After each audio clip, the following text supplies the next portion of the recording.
The following message is being recorded on 11 June 2017. The podcast you're about to listen to was recorded on 28 June 2016. Due to problems, it was not released until right now. So enjoy. Bye. Love you.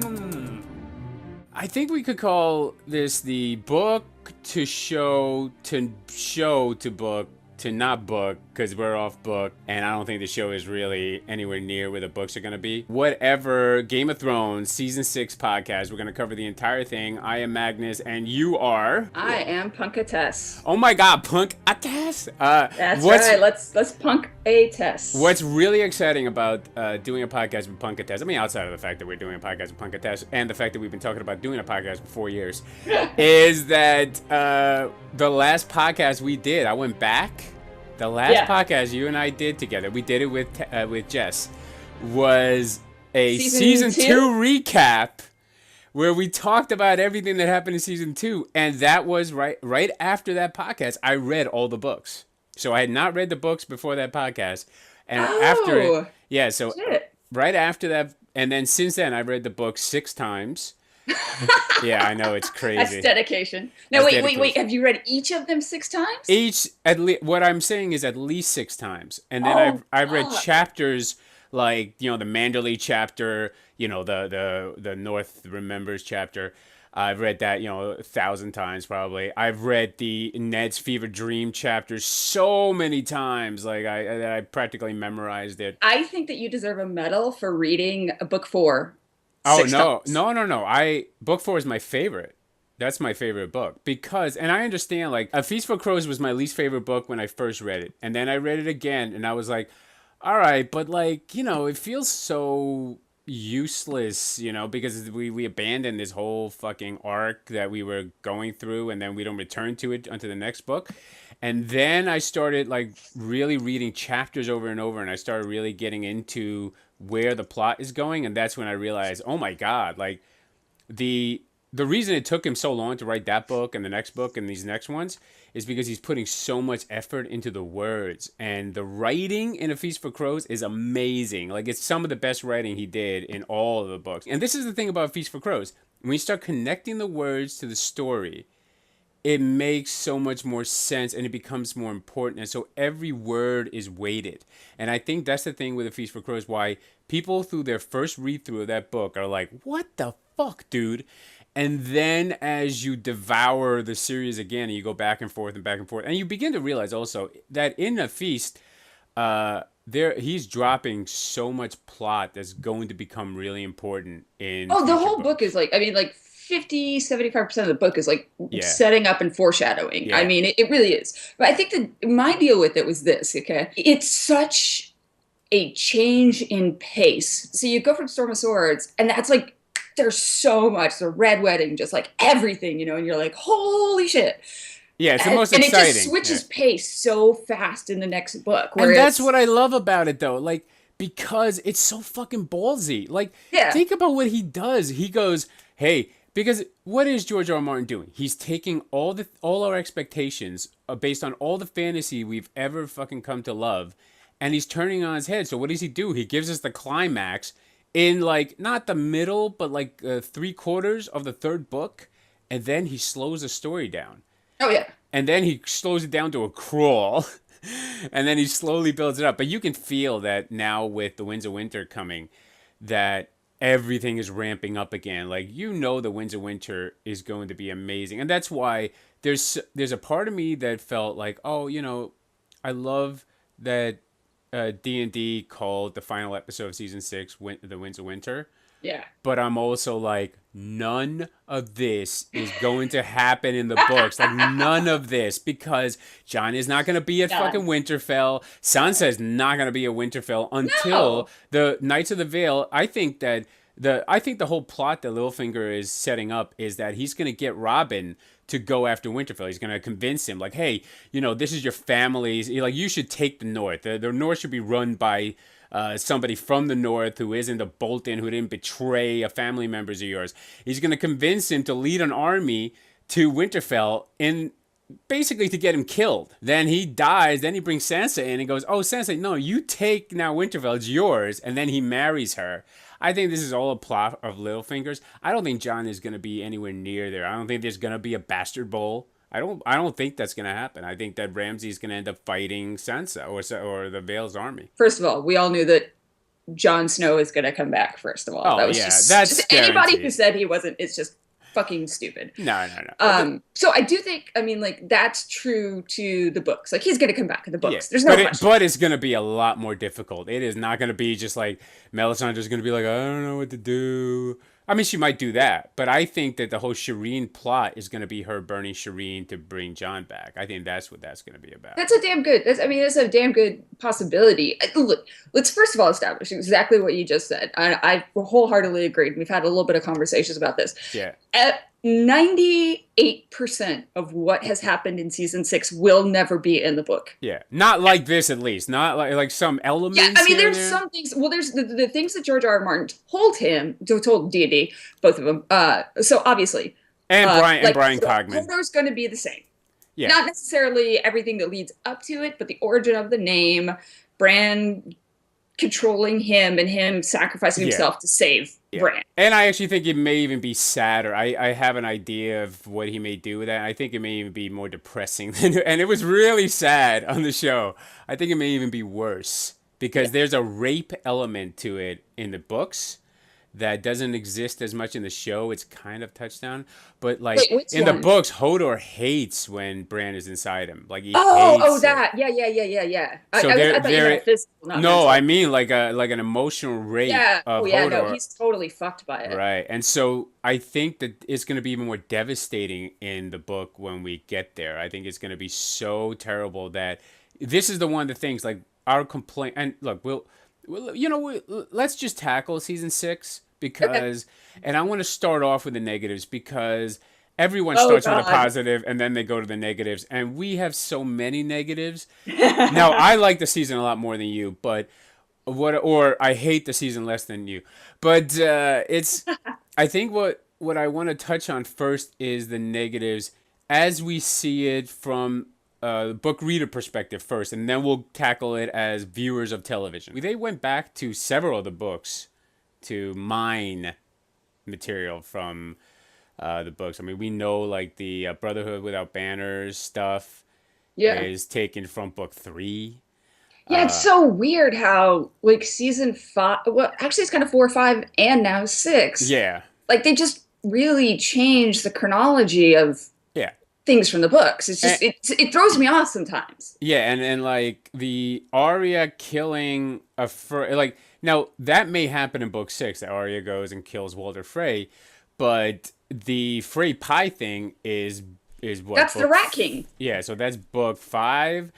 And that's the Manderleys, and that's with Boltons and Freys at their, feast and all that shit. So it's all different. And obviously, if there is a hyper negative that I want to point out books to show, and maybe you'll have many more than me, it is that we have certain people who are now betraying, who are fighting Jon Snow in season 6, who are fighting Sansa Stark, who are hardcore loyalists in the book, who would never fucking do this. And yet they are like traitors, and they refuse to fight, and they refuse, like none of these people would ever do that. And to me, as someone who is that attached to some of these like bit characters who mean a lot, like, they elevated Lyanna Mormont this season, which was great. She was badass. She was fucking fantastic awesome. actor. I mean, it's so hard to find young actors who are that good, and she's amazing. And people right now are saying, "Wow, what a badass character!"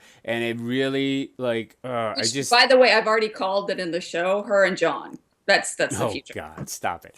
No, it's oh God, so that's not gonna happen. That's what the show's going to do. The show's totally going to hook those two up. No, they're not going to do that. No, I think Jon is taking the black again. But anyway, I feel like they did such disservice to some of these characters. And even Starks, that pissed me off. All of these characters, yes, fine at the end. They swear loyalty to Jon Stark and all that stuff. Again, something that... But why the fuck are they still calling him Jon Snow in the show? They should not. They should be calling him Stark. I understand, and I actually think that somebody actually made a really good point on Reddit about that, which is because D&D is simplifying everything, they don't want to confuse the audience, so they're just going to keep calling him Jon Snow. But that's stupid. That's well, fucking it stupid. is. It is, but that's why it won't happen in the books. That's lazy writing and insulting to the intelligence of the viewers, because I don't think that anybody who's actually watched the show and stayed with the show is going to have any problem with him becoming a Stark now. Yeah. Like, not at all. I mean, it's a difference. Like, look, they did it with Ramsay. No big deal. Yeah. No, I agree. And I think that it's just that because Jon Snow has become such an iconic character that they just like, look, let's not mess with it. But I agree with you. Though. I think as a writer, that's insulting to the audience. But season 5 and 6 are insulting to the audience, and yet they have increased viewership only. And people right now, I watch a lot of recap shows about this, and especially the ones by non-book readers.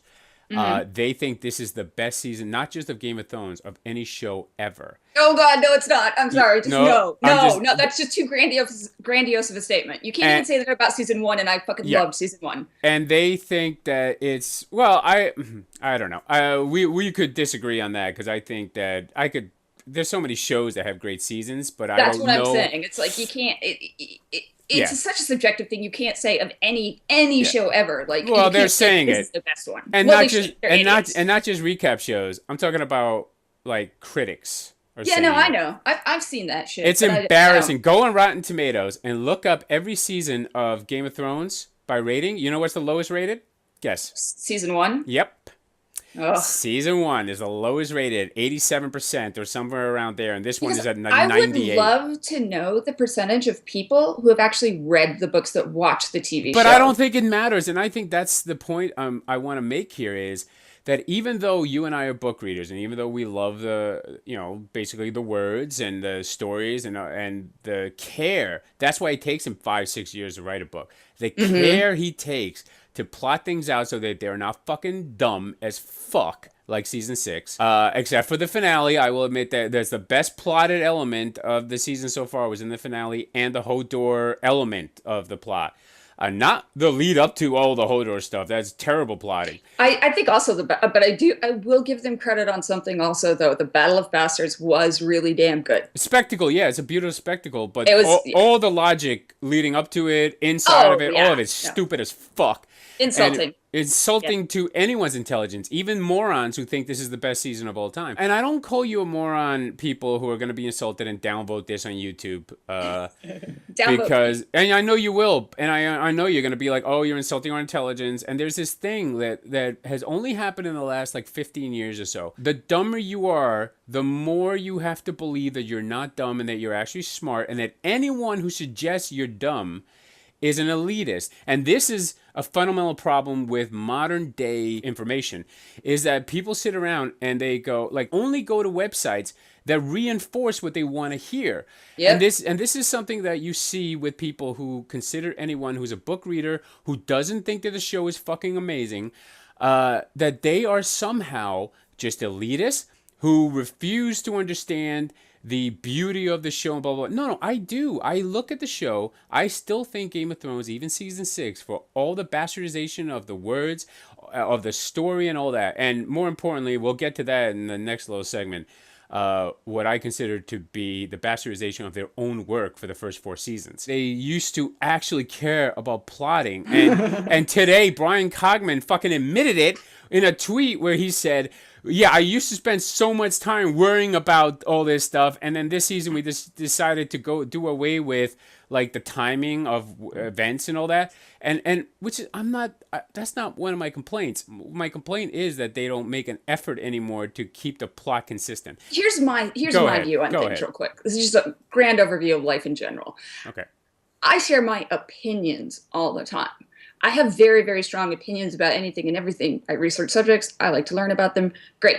I don't give a fuck if anyone else likes my opinion or not. Yeah. I don't take that personally. So if I say something that somebody disagrees with, that's their right to disagree with me. That's their right to think I'm wrong. Like, that doesn't bother me. And the problem is online, the culture online, what happens, people who are loudest and get upset about a topic generally do that because of insecurities based on their own personality. Yeah. So it's like... But also you have people who are, and this is my point about, like, if you're not as intelligent as someone else, it's fine. And you can like these things. They're made for you. Like season 6 was made for you because you're dumb.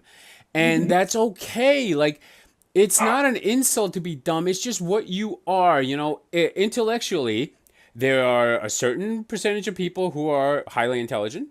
And then there are others who are above average intelligent. And then the rest of them are like somewhere in the middle. And then there are people who are below average. And you know who the below average are? Billions of people are below average. So just deal with it. Like, you're not that smart. It's okay. You can like it anyway. But when I say that it's made for dumb people and you get offended because you're like, yeah, but I really liked it, maybe it's because you're dumb. Like, and it's... Yeah. And I know that maybe that bothers you. You think I'm judging you for being dumb. I'm not. Some of my favorite people are dumb. Oh, that sounds racist. But no, that doesn't sound racist. That sounds classist. Yeah, no, I know. It's okay. It sounds bigoted. Yes. I was using the word racism as a colloquialism because I know the dumb people don't know the difference. You can like something that's stupid. That's fine. I like it. And you can have an emotional response to something that's stupid, like Battle of the Bastards. Like, there are moments in that. There are moments in that where you just like the part where he's drowning in dead bodies, where you're just like, oh, wow, I'm actually experiencing something here that I haven't really seen anywhere else. And so it's new and it's interesting. And that's I've had panic attacks since I was a kid. And literally when I was watching that, I was like starting to have a panic attack because I've been held down and in enclosed spaces like that. And it's... And I think all of us have, like, there's a fear of being set on fire. There's a fear of falling. And I think there's a fear of being smothered like that. In that moment, like, that episode, I think, works really well for a lot of people because it's not complicated. It isn't, like, if you take, like, Blackwater, the action in Blackwater isn't that good. Actually, if you watch that episode again, it looks very TV, except for some of the special effects. But the action actually looks like a very small battle. Like, it really looks like 20 people are running up against the wall. And so it's not that impressive. What's actually impressive is everything else. It's the acting, it's the dialogue, and all that. And so Battle of the Bastards is the opposite of that. There's almost no dialogue when you get there. They changed some of Battle of the Bastards. Did you read about how the quote unquote drowning scene came about? Yeah. Because of all the rain and flooding. Yeah. Like, and that worked to their advantage. I mean, that was amazing. I thought that moment was one of the best moments of the entire battle. Yeah, and also... To me, it was the most emotional moment, for sure. And also, Ghost was supposed to be part of that battle, I know, and they couldn't afford him, so they had to they were basically finding solutions on the fly, which is awesome. Like, when you think about what this show does from a production standpoint, and I mean, you know what that's like, you know, you've been on sets, you know how all these things work. From a production standpoint, like, yes, it is probably the greatest production, and they should win Emmys every year for what they do. Just because of that, because to pull off what they do, they're doing like 3 movies at a time for like 6 months, and it's incredible what they're doing. I think what's amazing is, and look, I'll say this. This is my opinions. This is how my opinion is on both the books and the show. Mm-hmm. I love the books more. I still watch the show because it is entertaining. So it's not a bad show. I'm not insulting that. I just have a problem with a lot of the changes in motivation and characters and backgrounds that they have taken and changed from the books. Like and I always say this, if you change something for the better, I'm okay with it. Yeah. Like Lady Mormont. That's fucking rad as shit. Like, the actress is killing it. That story is great. I love the fact that there's this little 10-year-old girl who's ballsy enough to stand up and, like, talk to these lords like, you're full of shit. Like, that was awesome. It's not going to be in the books. That's what makes me mad about the show. There are moments like that it shows you how great it really could still be. Yeah, and was. You know, for 4, I would say even for 4 seasons, the show cared enough to, when it made those changes, it tried to make it for a very good reason and to maybe even improve an element. That basically when you're paring it down, then you got to elevate the thing that you're changing. And they did that for 4 seasons. And then season 5 came along, and I started to see, I was like, and then season 6 is the worst of that. I feel that season 6, and this is... You were actually right about this. We were Facebooking about this a couple weeks ago, at the halfway point. You're right.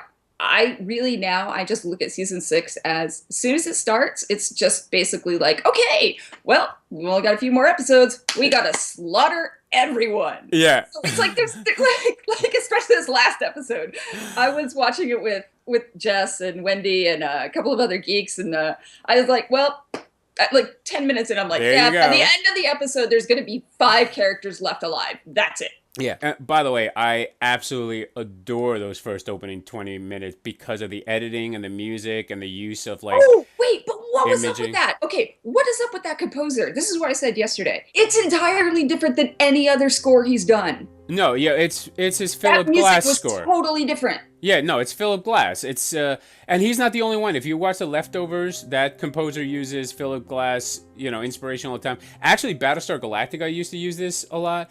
And Bear McCreary has talked about the fact that he's heavily inspired by Philip Glass. And in fact, that movie he just scored 10 Cloverfield. Which is actually really good. Did you watch that? Yeah, I did. I just didn't like the final 10 minutes. But oh, well, yeah, that was... But I thought, up until then, it was amazing. I thought it was amazing. Well, good. But the score is amazing, too. The music was better on that episode than it's been the entire series, in my opinion. Yeah. But it just showed how dramatically different it was from all the other composition. And I'm not a music geek, so people can listen to me and say, you're an idiot, you're wrong. I could be. No. I think a lot of people actually noted that how improved, I guess they would say. I would disagree with that entirely because I am a music geek of sorts, especially soundtrack scores.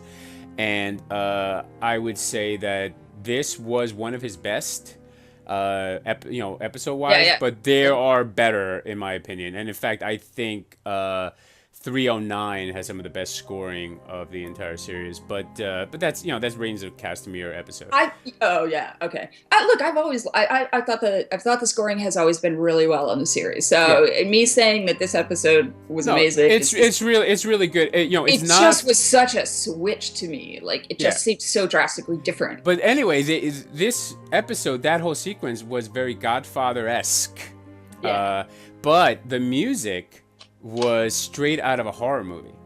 And I think that's what's so amazing about that is that they combined this, like the cutting and the way they shot it, the cinematography. By the way, I don't think, like, who knew that in 610 they would do some of the most beautiful, every shot in that episode is like stunning. Like, I mean, even just the one with Dany and fucking Tyrion in a room is like, you're like, wow, man, like the fucking cinematography on this is gorgeous. In the first couple of seasons, there was some cinematography that just absolutely blew me away. I am not always a fan of their CGI. I understand that they don't always have the budget that they want. I get the limitations of all that. I totally understand it, people. It's better than every other show. I don't know. CGI is a really, really hard thing because you have different types of CGI, first of all. CGI is pretty much everything. So, like, CGI is enhancing even just regular shots nowadays. People don't realize.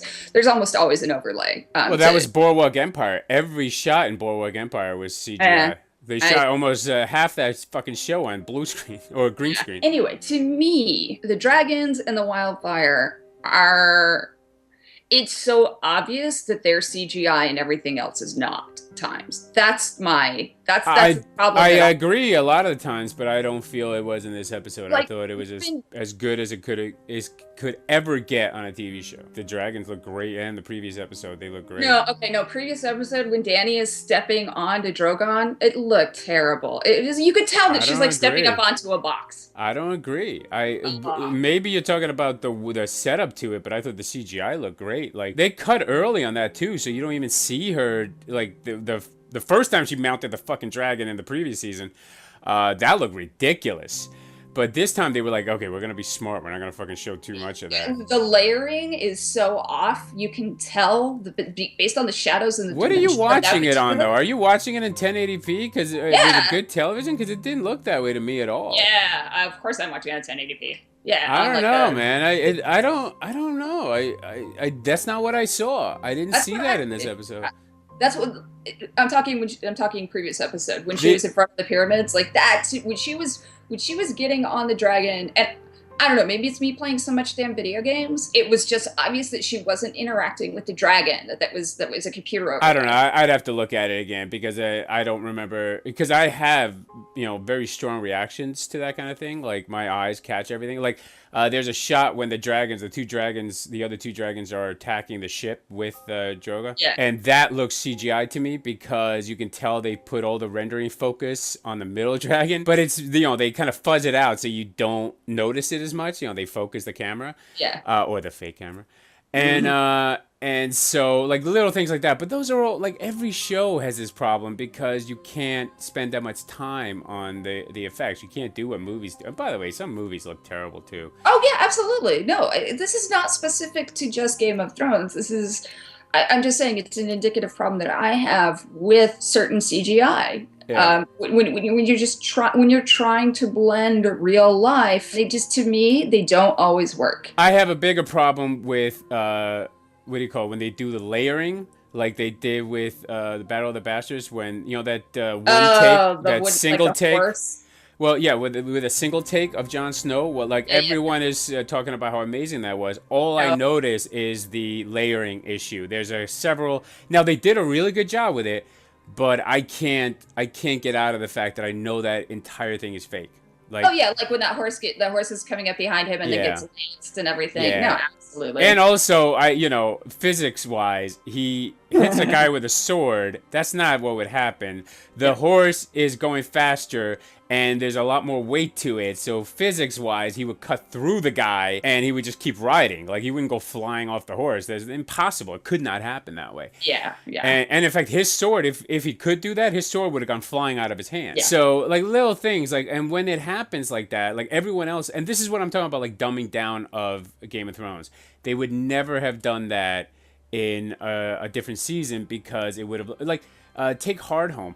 Hardhome is all fantasy. Like, there's all this fantasy happening, yet it works because they seem to stay within a reality that kind of, like, works for me, Whereas, except for maybe when the White Walker is kind of coming towards Jon Snow and he's jumping, and we've seen that shot every time where the guy jumps from a height and his knees don't bend and all that. Like, but I understand this guy is, whatever. And by the way, that director who directed Hardhome and the last two episodes, Miguel Sapochnik, he is he's really good. I can't imagine that he's not gonna get some massive movie. He came from House MD, Fringe. He did Alone in the World. Oh right, yeah, he did Fringe. That's I love. Awake, Fallen Skies, Under the Dome, Revolution, Banshee.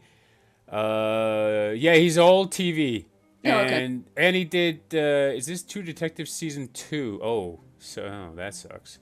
But everything else he's done is pretty. Yeah. I've seen almost all of everything he's done. Anyway, this guy's a great director, and everything he does, like I'm always happy when I hear he's going to direct an episode. And but like we're talking about, like there's certain elements that there's nothing the director can do. I mean, that's what the cinematographer is for, and that's what the CGI guys are for, or on set. Yeah, and editing happens, and there's certain things that are always going to be time constraints. I actually think that because they're shortening the season next year to 7 episodes and then 6 for the final season, I think they're going to have a little bit more time for the rendering and do all that. So it'll be really interesting to see what they do, because I think probably the special effects will never look better than they're going to look in the next 2 seasons, because they're shortening the seasons and they have the same amount of money, apparently. That's what we're hearing. Maybe down the line HBO will George Lucas God, no, please show. don't. No, listen. I'm not saying like make changes. I'm just saying like tighten up the CGI. Okay, let's get back to all right, so the real problems here with season 6 to me are that, and this is such a rambly podcast, no one's going to listen to it. It is. But this is just for us. We're the only ones going to listen to this. It's going to have 2 listens and 2 downloads. Okay, so my fundamental problem, as I've already said, is I feel it's made for dumb people. And I'm one of those. I'm fine. Like, it's just that it bothers me that the show used to be so much better and they used to take much more care. And also, the other problem with what the show is doing right now is it seems like D&D are just jonesing. I'm using a term from the 90s. Are Jones, or East Coast 90s term. are jonesing for a vacation, and they just can't fucking wait. And so they just like, look, if we don't accelerate the story stupidly and just fucking skip things that we could have done 5 more seasons of, then we're never gonna go on this vacation with our wives and our kids. And so we got to finish in 2 more seasons, so let's just rush everything. And the season feels like it. Everything is rushed, and it amazes me when people who sit around and pretend like they care about quality, and then they review other shows and they'll say like, I don't understand why, this and this, they feel like there are plot holes here because they're missing elements and all this stuff. All of a sudden ignore it because Game of Thrones is a spectacle. And so they're just like, I don't care, I just want answers. And that's exactly what D&D have done. They've given people answers without giving them the in-between the answers. And there's only one episode, 2 technically, but there's only one real episode that gives you the in-between of an answer, and that's the Hodor episode. And everything else is just rush. Let's get to the fucking answer. Like, it's like, the people who fucking go on YouPorn or whatever the porn websites are, RedTube, whatever, and they're like, no.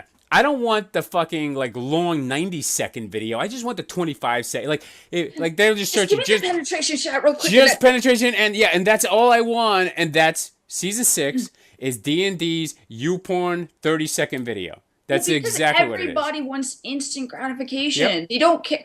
Okay, so when I was in film school, this is a massive issue I had, and George R.R. Martin, in a lot of respects, he's changed. He's totally turned the rules upside down as far as a lot of fantasy writing and narrative goes, and I love it. And that's why he's so amazing. Yeah. And like you were talking about earlier, changing the pacing from book 3 to book 4. My favorite director of all time is Hitchcock. Mm-hmm. He's just fucking genius. He did some stuff that was bad, but he also directed 100 films. So hey, exactly. Here's the deal: we were watching Strangers on a Train. I was just loving it, and at the end of it, the other stupid idiots in my class were like, that was so slow, that was so boring, oh, he's terrible. And this is the films that they loved. They loved shit like, what's that goddamn Denzel Washington movie with Dakota Fanning when she was a baby? Or young, they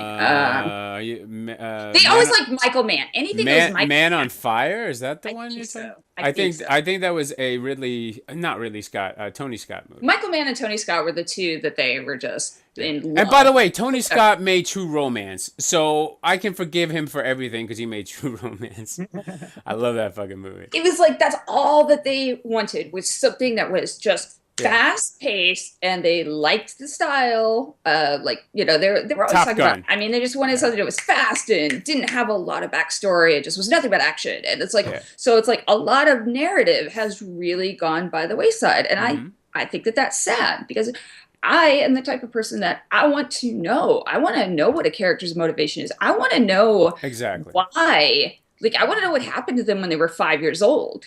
And that's seasons 1, 2, 3, even 4. This is and I was thinking about this just earlier today. They've rushed this season so much and killed off so many characters, which I don't have a problem with that. But I feel like if they had better planning and they had really started the paring down of characters at the beginning of season 4, I think it would have been a much better narrative. And I also think that, we look at the Arya plot, which seems completely pointless at this. I know people go, but she's an assassin now, blah blah blah, but there was a completely different way of doing this. You didn't need to do it this way. You didn't need to make it so stupid, her getting stabbed in the stomach. Why would you do that? Of all the things those you would do, disappeared the next morning, pretty much. But of all, and then people go, you're applying our world injury. No. I'm applying the show injuries because you know what? We've already seen that before in the show, and it's just as dire as in the real world, and yet now it doesn't work. Red Wedding, Talisi at the Red Wedding pretty much had the same stabs that Arya had. This is why I'm saying it's a show for dumb people now, because only dumb people can defend it and feel like they, what's a narcissist? A narcissist is the dumbest person who thinks they're the smartest person in the room, right? Yes. And that's basically people who defend bad writing on this show. Well, I shouldn't say bad writing, because I think some of the dialogue is still great, but bad plotting. And the plotting on this show, especially this season, is ridiculous. It's not cohesive. Uneven. Yeah. It's all over the fucking place for years. I mean, I've covered television. I had my own media blog for a while. I have always argued that there are almost no plot holes in television. People always say plot hole. They don't understand what that means.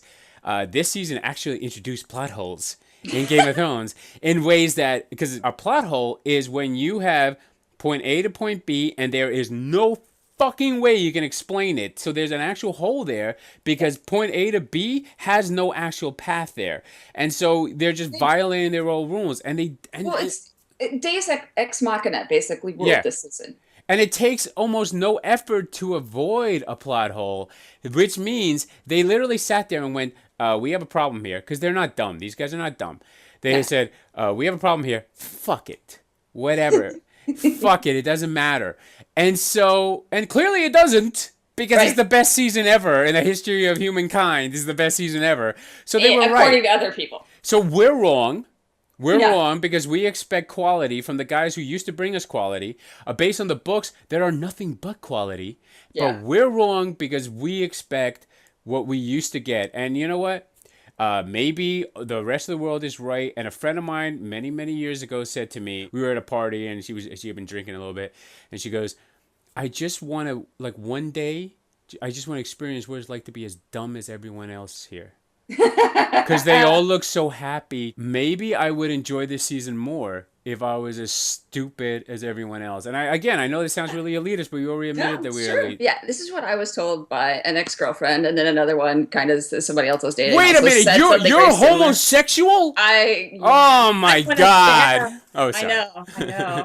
Downvote the podcast because of Downvote the podcast. Oh, fucking liberals. This is what she said to me, and I cannot argue with it. She said, your expectations are too high. Nothing is good enough for you. Yeah. I feel like no matter what I do, it's not enough. Yeah. And I'm like, okay, fair point. I've been told that now several times. Yeah. And look, here, yes, I have very high expectations.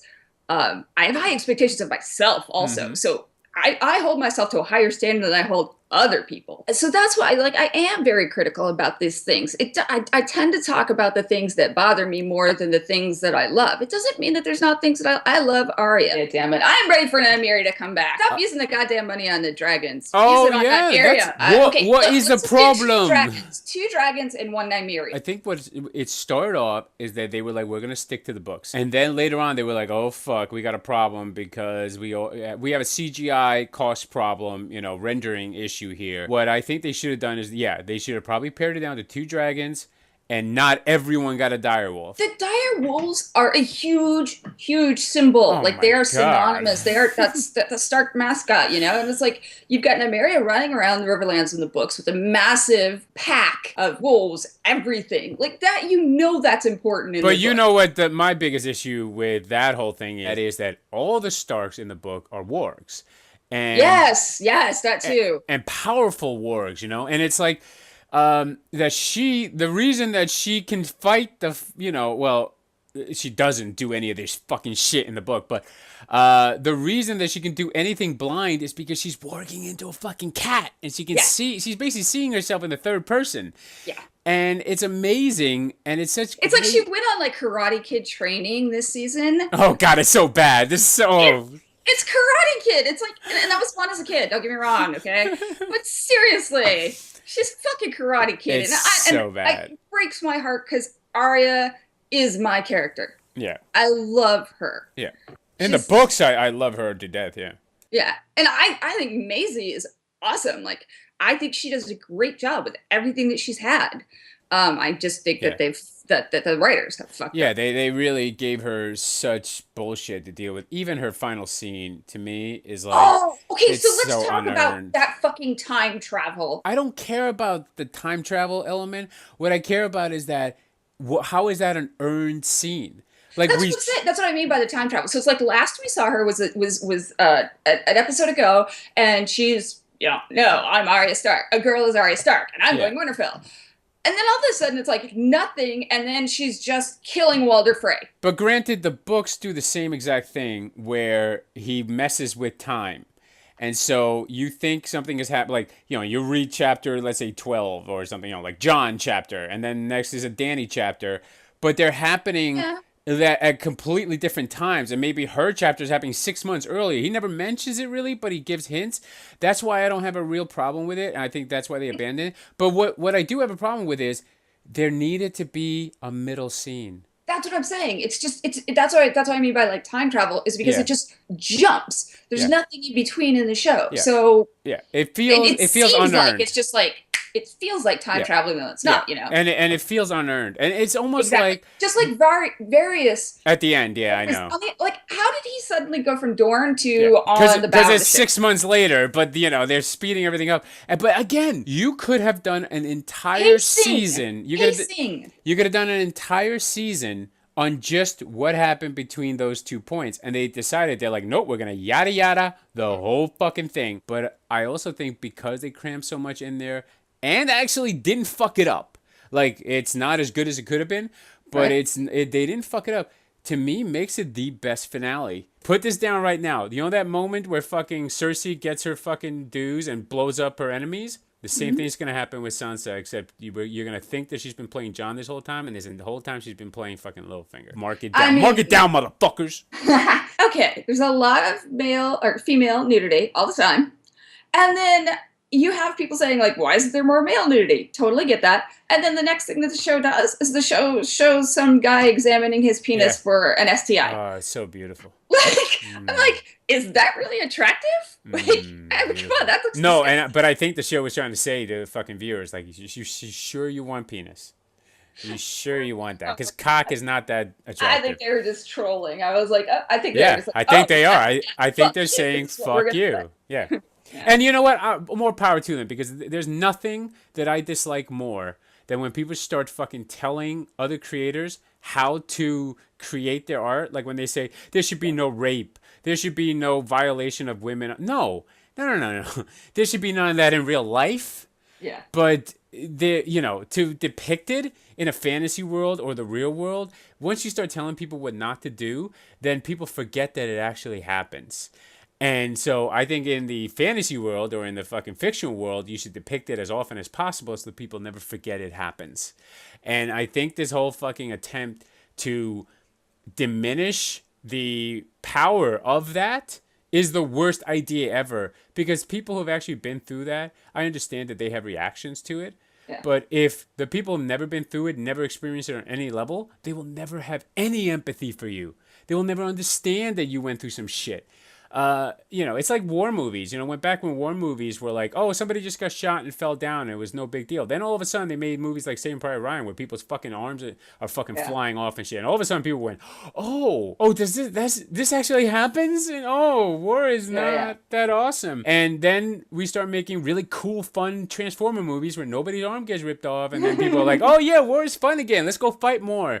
Yeah. And then somebody makes a really horrible movie and people are like, oh, do you really need that much blood and guts? Yeah, we need more of it. Reality. And that's what I'm saying. Like, if you have, like, I think if this happened any other season, we would have seen the mountain rape that, what's her name?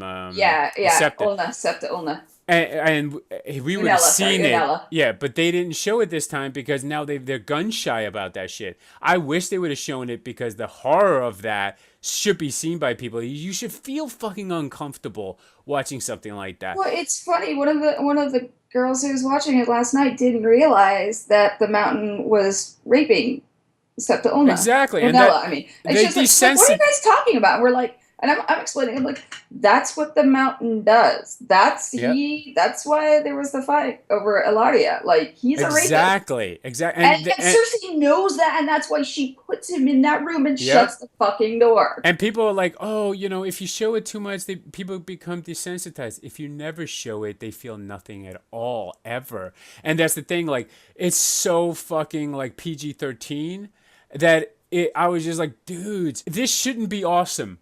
And I can't tell you how many people who did recap shows who were like, yeah, she got her. You're like, dude, you realize fucking Frankenstein just raped a woman who was just doing her fucking job. Like, yeah, maybe she took it a little too seriously and all that, but what did she do that was so fucking horrible that deserves that? And people are rooting for it, and they're like, and people at the end were like, oh, Cersei was a badass. No, she was just bad. I have at times had issues with the way that they handle the sexual violence towards women. I do think that certain stories have been sexist. I do think that it's been told from a very male perspective.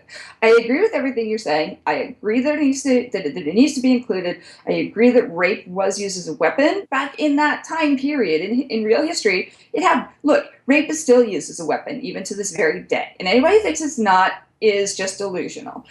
I was in film school. There was a guy who was writing this stupid short story about drug dealers and blah, blah, blah. And so this guy came in and was going to rough up his competition's girlfriend or something. And I'm like, this makes no fucking sense. And I was like, if you actually have him raping her, then it changes the entire story and it explains why this guy is so pissed off. But if you just have this guy coming in being menacing towards a girlfriend, it doesn't work. So right. I am not saying rape is a good thing, but it is a good story. It is a good story if handled properly and if it's not just used as sensational, as titillation, Yeah, and especially if you've set it up, which they have with a mountain. So it's like, I feel like when you, like people complain about the Sansa rape, where they said, they moved the camera over to Theon. I think that was actually the show trying to deflate the reaction to that because they were like, oh, it's too powerful. And you know where that really comes from? It comes from a very male perspective. People were right about that because, and I felt the same way because I come for there have been 4 seasons of watching this girl grow up that as men, we have the natural tendency to want to protect her. And it felt really uncomfortable. And they have admitted that the reason they did it that way is because they felt really uncomfortable having her, the actor, go through that. But the actor was gung-ho about it. She was like, no, Sophie Turner was like, no, let's do it. What the fuck? She wanted to do it, and it was them who fucking felt bad. And so it actually became about the writers and the director and all that. They were the ones who felt uncomfortable about it. Yeah, and see, here's the deal. See, this is why that was a very male perspective, and that's one of the things that I seriously disagree with. I really had a problem with the way that was handled because it was more about the reaction of the man. It wasn't about Sansa. It was about how she processed the rape. And I think it was about how Theon was reacting. And if you get a woman to ever direct an episode of Game of Thrones, motherfuckers. Why can't you guys just get a woman to direct an episode? I guarantee you a woman would direct an amazing rape fucking scene. Oh, an amazing rape scene. Yeah, and that's what I'm saying. Like, you need to... Even the whole Jaime Cersei rape also... Well, which is never written as a rape in the book. I know, and wasn't, See, so that's what I'm saying is like... wasn't intended to be, but because it was shot by a man who doesn't get it... Right. Yeah. I mean, so that's my thing about the way that they have used sexual violence, not just rape, but just sexual violence in general, rape included. Like, they've handled it from a very privileged stance, a very white male stance. Exactly. But if you never do it, if you start telling people you just can't do it because you're a white male, then they'll never learn how to do it correctly. And that's the thing. So what we really need is as you needed a fucking woman producer being like, okay, guys, no. Do you remember in season 1 there was an interview with somebody? I think it was a director. I can't remember, or one of the writers or something. And they had a producer on set who would be like, listen, we have tits and ass because that's where viewers like me want to come and see. So when you're sitting there going like, are we doing too much tits and ass? Come talk to me and I'll tell you, because if I'm not seeing too much tits and ass, like, that's what the viewer wants. Well, why can't you have a female rape consultant on set to do the exact same fucking thing? That's my issue. Is when it comes to women's issues, like, I've written a novel. I mean, yes, I'm in fucking rewrite number 20 on it, but I've written a novel told mostly from the perspective of women. What do you think I did in order to gain how does a woman feel when she's in a shitty situation and feels like she has to have sex with a guy that she doesn't really want to have sex with? Well, I don't know what that's like. So I had to talk to women. and ask them. And George R. R. Martin has said the same thing. They asked him, like, how do you write women? He goes, I talk to women. And I asked, and I go, how would you feel? Game of Thrones could do it. They're just not. Yeah, because I think that one of the problems, and this is actually why I think the seasons have been pared down as much as they have and why they've gotten lazier, is because D&D do most of the writing, and they don't want anyone else to touch their baby except for like Brian Cogman, who, by the way, writes some of the best episodes, but he only writes like 1 or 2 a season, and they write most of the other ones. And I think that if they would just go like, hey, guys, we have, like, Lost was written mainly by 2 guys, but they had like a bunch of other people. Yeah. And these guys only have, not to say that they don't have other writers around, but they write almost everything. And it's kind of like, but you'll notice who's not writing and who hasn't been writing. Yeah, George R. R. Martin. And because I think he's done with the show. I think he's just like, fuck it, whatever. I mean, something happened because clearly, and we can get into that, but I feel like something happened after season 4 because there's certain language. If you actually go back to interviews with D&D, there's a recent interview from I think either last year or earlier this year where Benioff says, and I've seen a dark side of George R. R. Martin that most people wouldn't think was there. And I think he's talking from a personal experience with him. Mm-hmm. And since season 4, George hasn't written anything. And he said he wasn't writing because so he would have time to, finish the book. But he didn't finish the book. And really not writing any episodes had nothing really to do with that. I think there's a personal issue. And I think the reason that the show is so different from what is going to happen in the books is because George cut them off. Yeah. I think he cut them off of information. He only told them 3 things. He told them 3 things. But I mean, he told them other things, but he told them 3 really important things. And I think that he's already told Terry Schwartz recently in an interview that he has written an entirely different thing into the next book that cannot be done by this show because they already killed off that character. And it's a really important element. And that's George's fuck you. Like basically saying, like, yeah, you guys can do whatever you want. Great. Yeah. Like, hey, I'm glad I get Emmys and I get all the accolades and all that stuff. But guess what? I'm not doing what I told you. I think he's done with him, and I think that they just pissed him off, and he's like, "Fuck you." I think that he got really mad about some adaptation. I don't know. No. I bet you it's personal. I bet it's something that happened between them. Because I don't see that. I don't see him sabotaging his own show like that unless something personally happened between them. And so we'll see. I could be wrong, obviously, because I don't know these people. But, but also you hear things. You know how it goes. Yeah. You hear things. And that's why they're not getting any new stuff. That's why the writing has gone to shit because they don't have any of his words anymore. Yeah. And, so whatever. I mean, he's very affable. Like, I really liked him. Like, when I met him and had a drink with him, he's a really cool guy. And he's really... Like, one of the great things about him is he can say the same thing 50 times, and I still find it fascinating because he has a mind. It's an amazing mind. He remembers things from, like, when he was a child in detail. Like, he remembers things in ways I could never remember them. And there was an interview with him and another writer 2 years ago, and I have the video somewhere. I forget who the writer was. And she said something to him like, you have an ability to remember things from your childhood in such fascinating detail that I could never do. Like, where's that come from?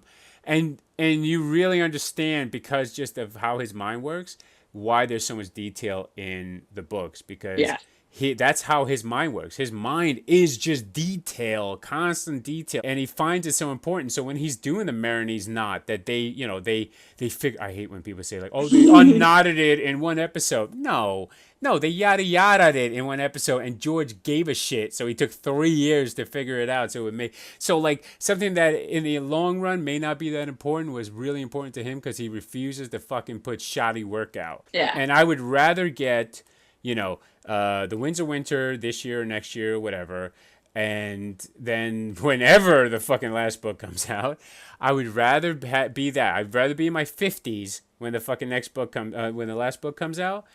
And George practically on his deathbed when it is released, then him rush it, and it be seasons 5, 6, 7, 8, whatever's going to happen. Because the writing's not going to get better. I'm one of the ones who have been like, take your time, write it. I'm cool with that.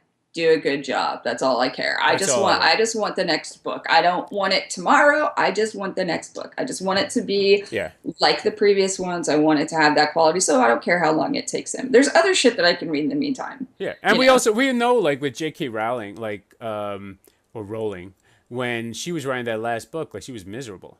That last Harry Potter book, like she was fucking miserable. Yeah, and you don't want and there's certain times that, like, since the show has come out, like he's really been affected by, I think, the amount of attention. Like, he's always loved fan interaction, and he likes to talk with people, but he doesn't want to talk about. Yeah, he doesn't want to talk about A Song of Ice and Fire. He wants to talk about anything but A Song of Ice and Fire. People don't even realize how accessible he was. I mean, he still is, but how accessible he was. Yeah. He gave me a card. I've got his like fucking address and shit on the card, you know, like. Yeah. Unfortunately, some people have come to his house now. You know, they just stop over. People stopping by famous people's houses is not. I mean, fucking cool. Even don't do it. Don't fucking show up at somebody's house ever, unless you know them. Yeah. Yeah. That's please. Please. And some of them are much nicer than others, and they won't. People's privacy. They won't say anything to you, but that's terrible. Like, no one wants that to fucking happen. And George R. R. Martin was talking about that recently. He was saying, like, yeah, people have shown up in my house. And most people are cool about it, but it's never cool. No. Like, you're never like, oh, I'm so happy you brought donuts. Like, I'm not going to eat those fucking donuts. Like, this could be a misery situation. Like, the next thing I do is I wake up and I'm tied to my fucking bed.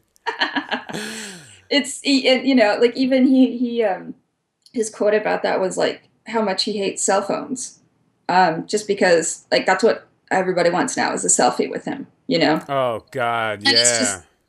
It is draining. It is so draining. Listen, I was just at a family get together, and everyone is fucking selfieing, or not even selfie, just wants to take a picture of everything. And I'm just like, listen, guys, I took out my phone because I don't have a smartphone. I just have like a fucking phone from 1992 or whatever. Yeah, yeah. And I'm like, this is the phone I use, and I'm a tech. Like, I don't waste my time. Like, I don't have. Listen, I do this for a living. I don't want to fucking live in it constantly. I don't want to fucking constantly be like tied to the universe. Like, I want my time, and I want it away from all of you. Well, that's why I rarely do any social media. Like, as Tess, I don't really do it. Like, Facebook is different because, like, Facebook, I have like super crazy levels of control over it. Like, there's like, I have like 6 or 7 different groups, and each group can see different things that I post on Facebook. And even then, I'm like, I am always cognizant of the fact that anybody could take a screenshot of it. So I'm not always. Oh yeah, I never post anything. I don't post anything that I would have a problem with it. Don't ever post anything you regret, no matter what, because I have people who are like, no, I posted it privately, only to my friends, and I'm like, and then what happens when one of those friends doesn't like you anymore? Oh yeah. Anything you do online, it's gonna get out. So you just But anyway, we've rambled on now for 6 hours. Let's do first episode by episode. For all 10 episodes, just give your very quick. I don't know if we want to say rating or our impression of each episode. Do you have a list in front of you of all the episodes? I just pulled up IMDb. Okay, good. So we have episode 1 is the Red Woman. Okay, she's basically mopey. And I forget what else happens in that episode because it's now been 10 weeks. Tyrion's in Meereen. Ramsay. Oh, Theon and Sansa just escaped. Oh, that's right. Okay, all right. That was all coming back to me. Yeah. Okay. And Jon Snow is dead. Yeah, Jon Snow's dead. All right, and Doran is murdered. They're freaking out. They're like hiding and protecting. Yeah, and the Sand Snakes murder everyone. Sand Snakes, yep. And Marcella. Marcella's dead. Yep. And Dany is brought to to Khal Moral. She's a prisoner of the Dothraki at this point. So it was a premiere episode. We've seen a couple of good premiere episodes. How did you feel about this one? Meh. I felt that as a whole, it was it felt like a season, like a 10, an episode 10, where it's just like basically set up. I didn't really think much happened. It's just like refreshing everybody on where everyone is in the world. Yeah, I actually think that's like, that's all right. I think that's a good assessment because I felt like it actually did more than most of the episode ones of a season. So it did feel like it was setting up, or continuing what had happened in episode 9, but in this instance, it was episode 10. So I actually agree with that assessment. I think that's right on. And I felt like it was actually not that strong of an episode 1. I think it's probably around, I don't know, maybe like season 5, episode 1. Like it wasn't that strong. Because I actually think one of the best episode 1s was the Two Swords episode that ends in that big fight in the bar or whatever you want to call it, the inn, with the Hound and Arya. I think that's one of the stronger episodes ones. Outside of course, the best episode 1 is the 101, the pilot episode. So I felt it was like third, fourth best, like somewhere in there. Like it was a middle ground episode, not great, not terrible. It was all right, but I did start worrying. To me, it was just an establisher. It's just an opening. It's just like, okay. But I did start worrying at that point. At that point, I was like, they are yadda yaddaing through a lot of shit here because they had the fucking sand snakes kill a lot of people. I was like, trouble. And that's when we get to home. That's episode 2. Yep. We do see Jon come back way too quickly. Won't have it that way in the books. My gosh. Probably the end of the book where Jon is resurrected. I'm sorry. The reveal, the huge reveal on the first episode where Melisandre's a 400 whatever year old thing. I'm like, I was so underwhelmed by that. Everyone's like, oh, that's so amazing. But you also see it coming, and the book readers saw that coming from a million miles away. Also, she's not 400 years old. There's no way. Whatever. But we do in episode 2. We do get the wildlings basically capturing Alice of Thorne, right? That's that episode, and fucking 1-1 comes through the door. Yeah. So there's a little bit of action in that one. And is this the episode when Ramsay kills Roose, right? So, because he feeds his newborn brother to the dogs with his mother and all that. Yeah. Is that? Yeah, that's this episode. Okay. And this is the episode where... What I like is this is one of the great things that really happened this season was this was the episode where... Isn't this the episode where Brienne saves Sansa and then Theon leaves for Pike? Was that episode 1 or 2? Yeah, you're probably right. No, I think it's 2. So, you may be right. I don't remember if it's in this episode. But this is the episode that has one of my favorite scenes in the entire season. This is when Tyrion unchains the dragons. Yeah. And that scene, as a book reader who understands, because they don't amplify it enough on the show, but how much he cares about that, how much Tyrion wants to be around dragons, he wants to believe that they're real and all that, and he has this moment, and he gives this speech to the dragon. You see that the dragons are intelligent and they understand maybe what he's saying. They understand that he's letting them go, and they don't attack him because they don't perceive him as a threat. And he gives this great speech. So I actually loved this episode for that more than anything. I was disappointed that Jon Snow was actually resurrected in this episode because I was like, oh, great. They are yadda yaddaing through this whole fucking thing. Right. I started getting really worried at this point after this episode because of that. Because I was like, you guys are going too fast. I don't know about the, I can't remember if this is I feel like episode 3 was when Sansa... Episode 3 was when they showed up at Castle Black, but episode 2 was when Brienne ran into, or finally tracked down, you Sansa sure that wasn't episode 1? From, hold on. Hold on. Yeah, Forces Saved by Brienne of Tarth. That's episode 1. That's the red one. Okay, sorry. Yeah. I liked that. Okay, so that was good. I'm getting the episodes. Yeah, that's what happens is you fucking... Because part of it is because they yada yada through so much shit that they speed through everything. You can't remember which fucking episode it's in. I never had this problem until this season. I was never confused where something happened. I could fucking recite fucking scene by scene for other seasons. This season, I'm like...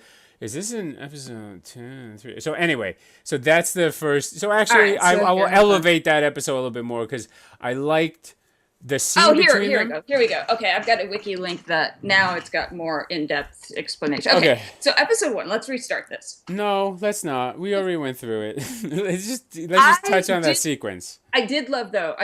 Episode 1 does have to get elevated because I really did love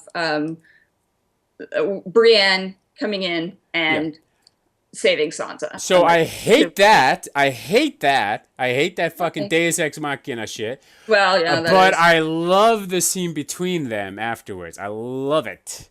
I fucking love that she pledges to her the way that she pledged to her mother. I fucking loved it. I wept like a little baby.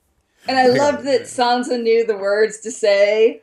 But she needed Podrick to help her. She did. I loved it. I loved it. Oh my God. Podrick is like, I mean, I love the actor Brienne too. And Podrick together. I love them. But I love the actor too, even though he's so different from the book character.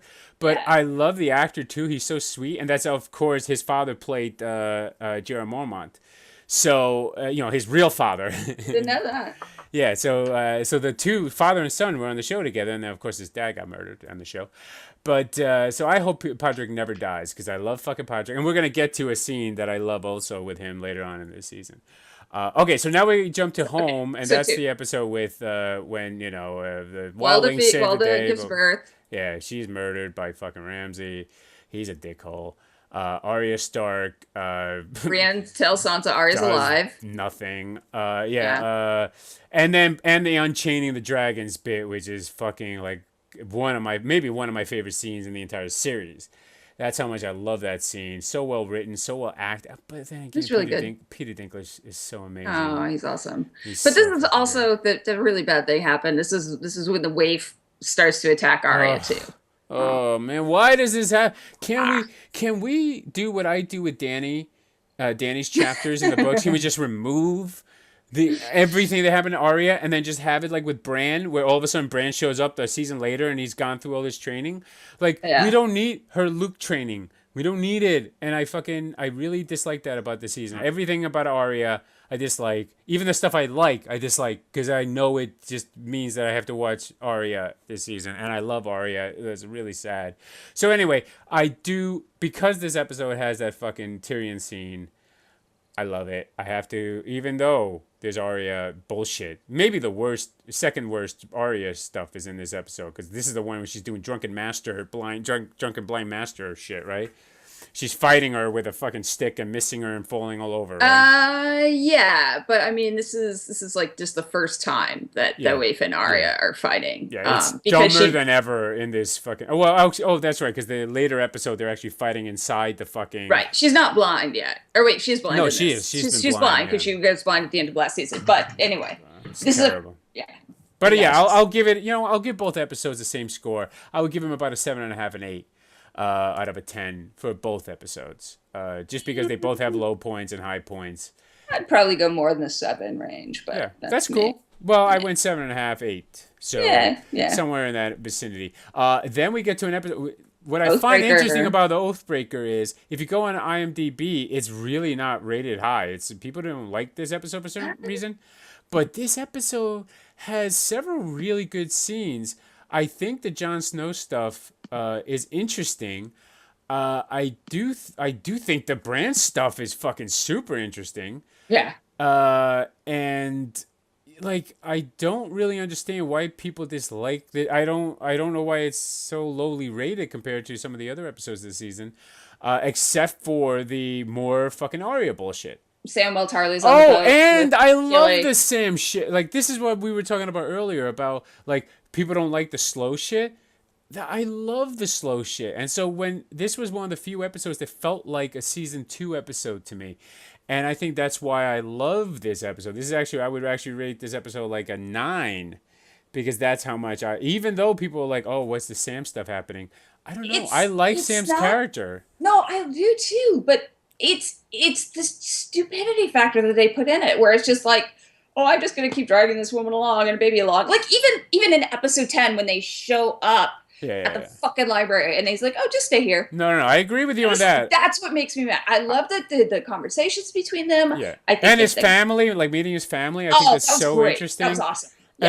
And they're all really good actors. So it's like, to me, if the scene is written really interestingly, especially the dialogue, I can deal with it. The problem with Arya's scenes is none of the dialogue is well written.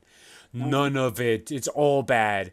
And like, so that's the problem. Like, so I give this episode a pass. I don't care what IMDb says. Go fuck them.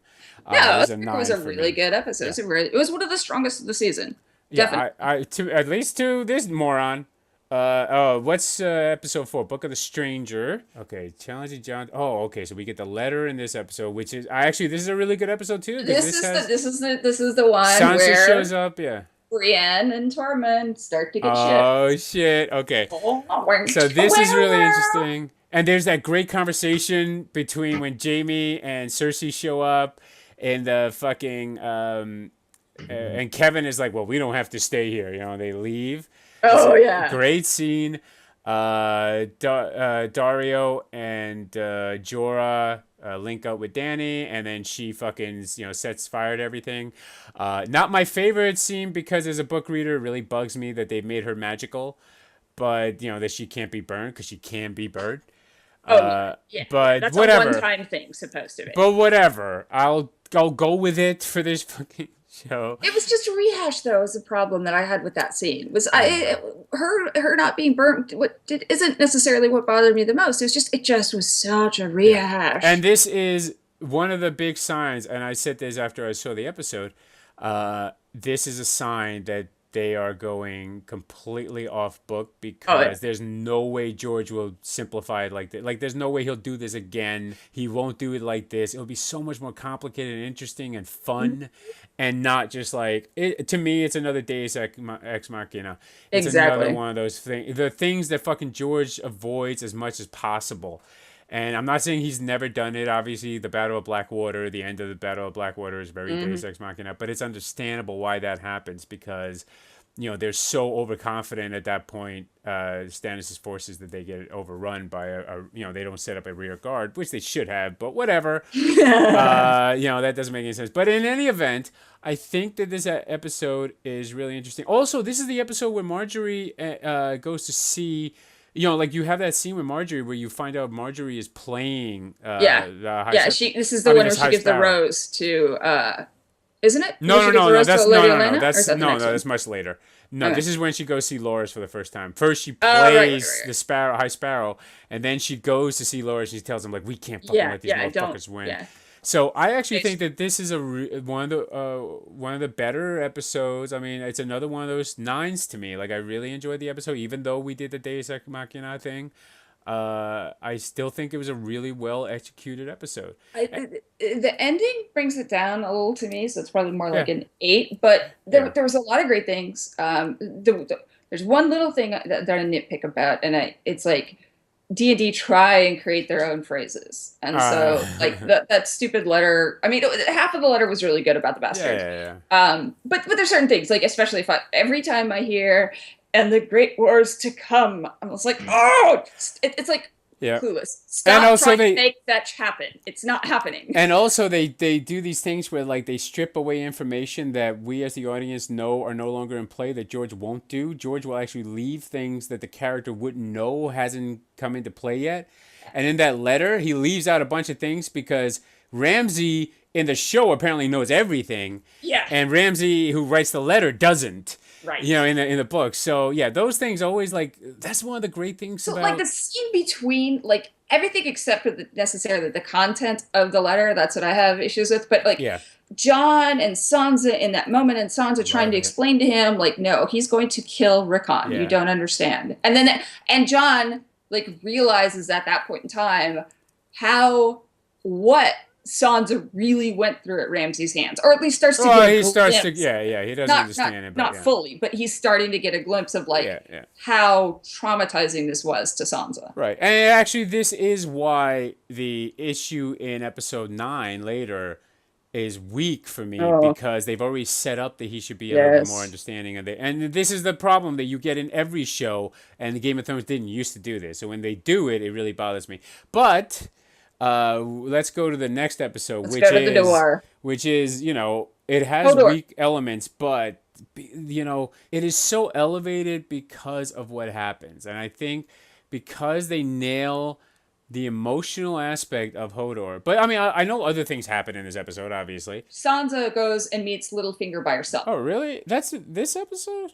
Because I thought, because I remember this episode starts with, we see what happens to the White Walkers. No, the door starts with Sansa meets, this is the recap. Sansa meets Peter Baelish, who offers the support of the Vale and tells her that Brynden Tully is gathering an army at Riverrun. She refuses his help. So, yeah. Oh, I for some reason, I felt like it was after later. that. But yeah, that's probably right. Okay. In any event, we also meet Euron Greyjoy in this episode, his only good scene in the entire season. And okay, come on. The Kingsmoot was stupid in this show. It's like, what was the point? What was the point? So in the previous episode, then we met him then. Okay. Yeah, you met him before and he killed... okay, so we skipped over that. I forgot that I thought he was in the door episode we first meet him, but you're right. It's in the previous episode. No, he was like in episode... Never mind. Episode 2, I think he kills. Yeah, episode 2 he kills. See, this is the fucking problem in the season. So anyway, okay, so Euron Greyjoy, the Kingsmoot, is the worst scene in the entire season. Yes. It's horrible, and especially when you consider what you read, and people go, "Oh, the book is so long, it takes forever." Yeah, but it makes sense. This makes no fucking sense. None of this makes any fucking sense. They basically leave with more troops than he has.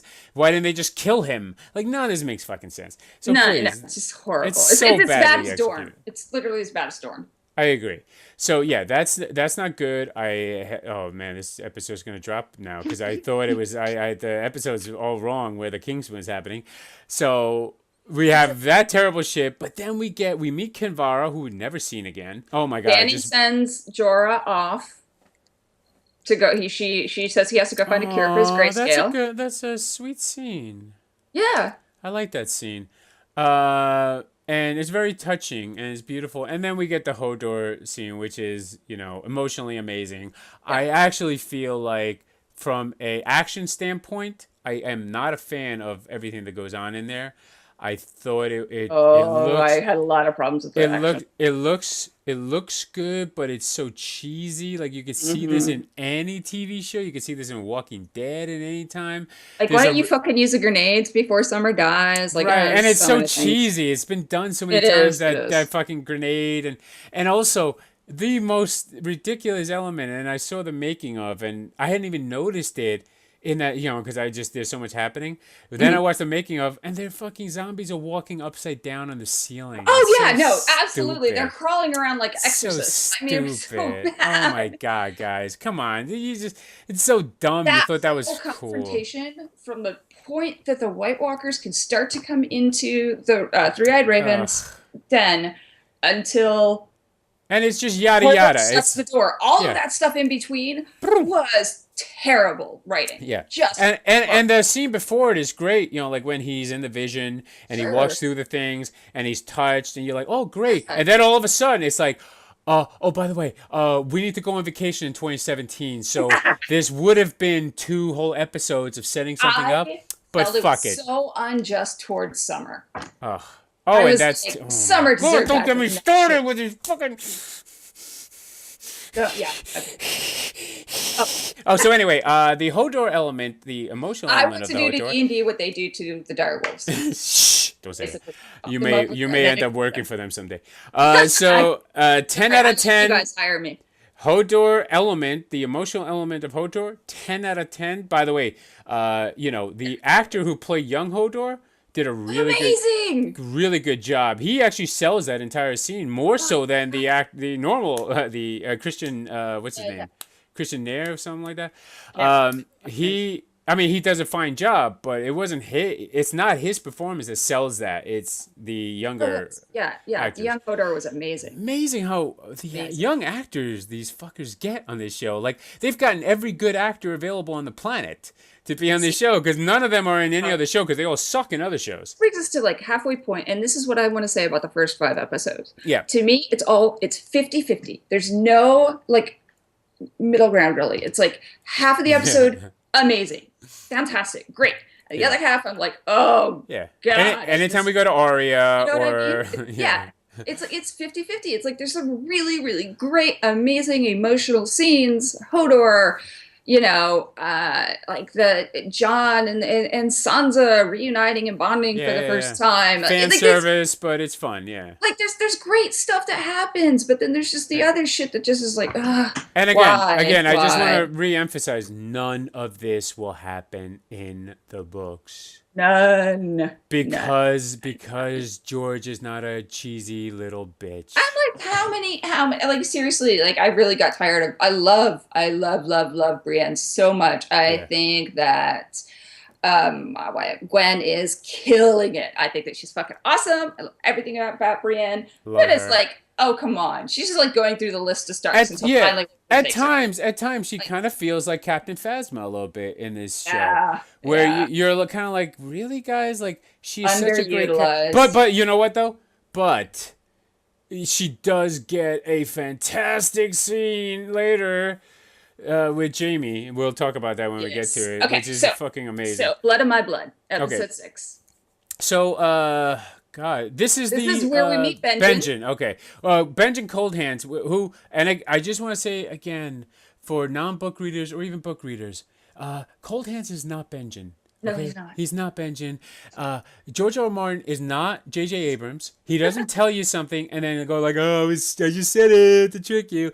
If George R. R. Martin says he's not, he's not. That's the answer. George R. R. Martin has never been known to lie or to be like, or to trick the audience by telling them something that doesn't turn out. He said it's not him. It ain't fucking him. The show lives by MacGuffins, and George R. R. Martin does not. Yeah. So whatever. I understand why they brought him back. I understand why they did it this way. I'm actually happy they did it because a lot of book fans wanted Coldhands in the show and wanted Benjen, so they combined the character. And so many people had said he was never coming. And I actually kept saying, like, you know what? There's always the chance that he can come back. He could be an amalgamation of Benjen. And we actually talked about this last season. I had a feeling a long time. And so exactly what a lot of book readers predicted would happen is exactly what happened. Benjen is the amalgamated character. Well, and that's what they've done with a lot of. That's what they've done with a lot of. Jenny and Jenny Poole and Sansa are an amalgamation now. And I am fine with it. And Jon is an amalgamation of Stannis and probably young Griff. And that's what I'm imagining is happening. So that's why I don't get that upset about it. And Meera is not an amalgamation of anyone. She's just playing Meera. Yeah. But which I'm so bored with Meera. I'm like, what is the point of her even? Like, I know, but I actually kind of like her. There's something about her that I just want them to do something with her. I want them to make her more than someone who's just, pulling Bran along. I hope she doesn't just die because I feel like that would be such a disservice to her character, to an actor who's been around for a while now on the show. And so I'm hoping, but I felt like she actually got a nice moment in this episode where she basically, they're about to be fucking overrun by the dead. Mm-hmm. And she essentially is like saying, like, I tried and I'm really sorry I failed you. Yeah. And Bran is like, we're going to be all right. Like, he doesn't really know it, but he's kind of like, he already has sense what is going to happen next. Yeah. And I do kind of wonder whether Benjen Stark was summoned by Bran or by the previous Three-Eyed Raven, because he is the Three-Eyed Raven now. Yeah. And he says he was called by the Three-Eyed Raven. But in any event, that scene, which I thought was really cool, and I mean, I knew it was Benjen immediately. I was just like, well, that's fucking Benjen. There's no way that this is not Benjen. And I do like, actually, if you see the character's hands, they are kind of dark, so he is kind of cold hands. Mm-hmm. So they actually did that too. It's a nice touch. I like all those little things. And so this is the Samwell. I'm reading this now. This is the episode where we meet Sam's family, and it was phenomenal. Like, I loved it. Yeah, I love his family. Oh, so the previous episode was them just on the ship. Oh, that's what I misunderstood. See, this is I actually forgot the ship. I completely forgot that scene happened. Yeah, that scene is terrible. You know what? That's what I'm saying. Oh, my grade goes down to a 7.5 now for that episode. That episode sucked. I mean, that scene sucks. God damn, I'm terrible this season.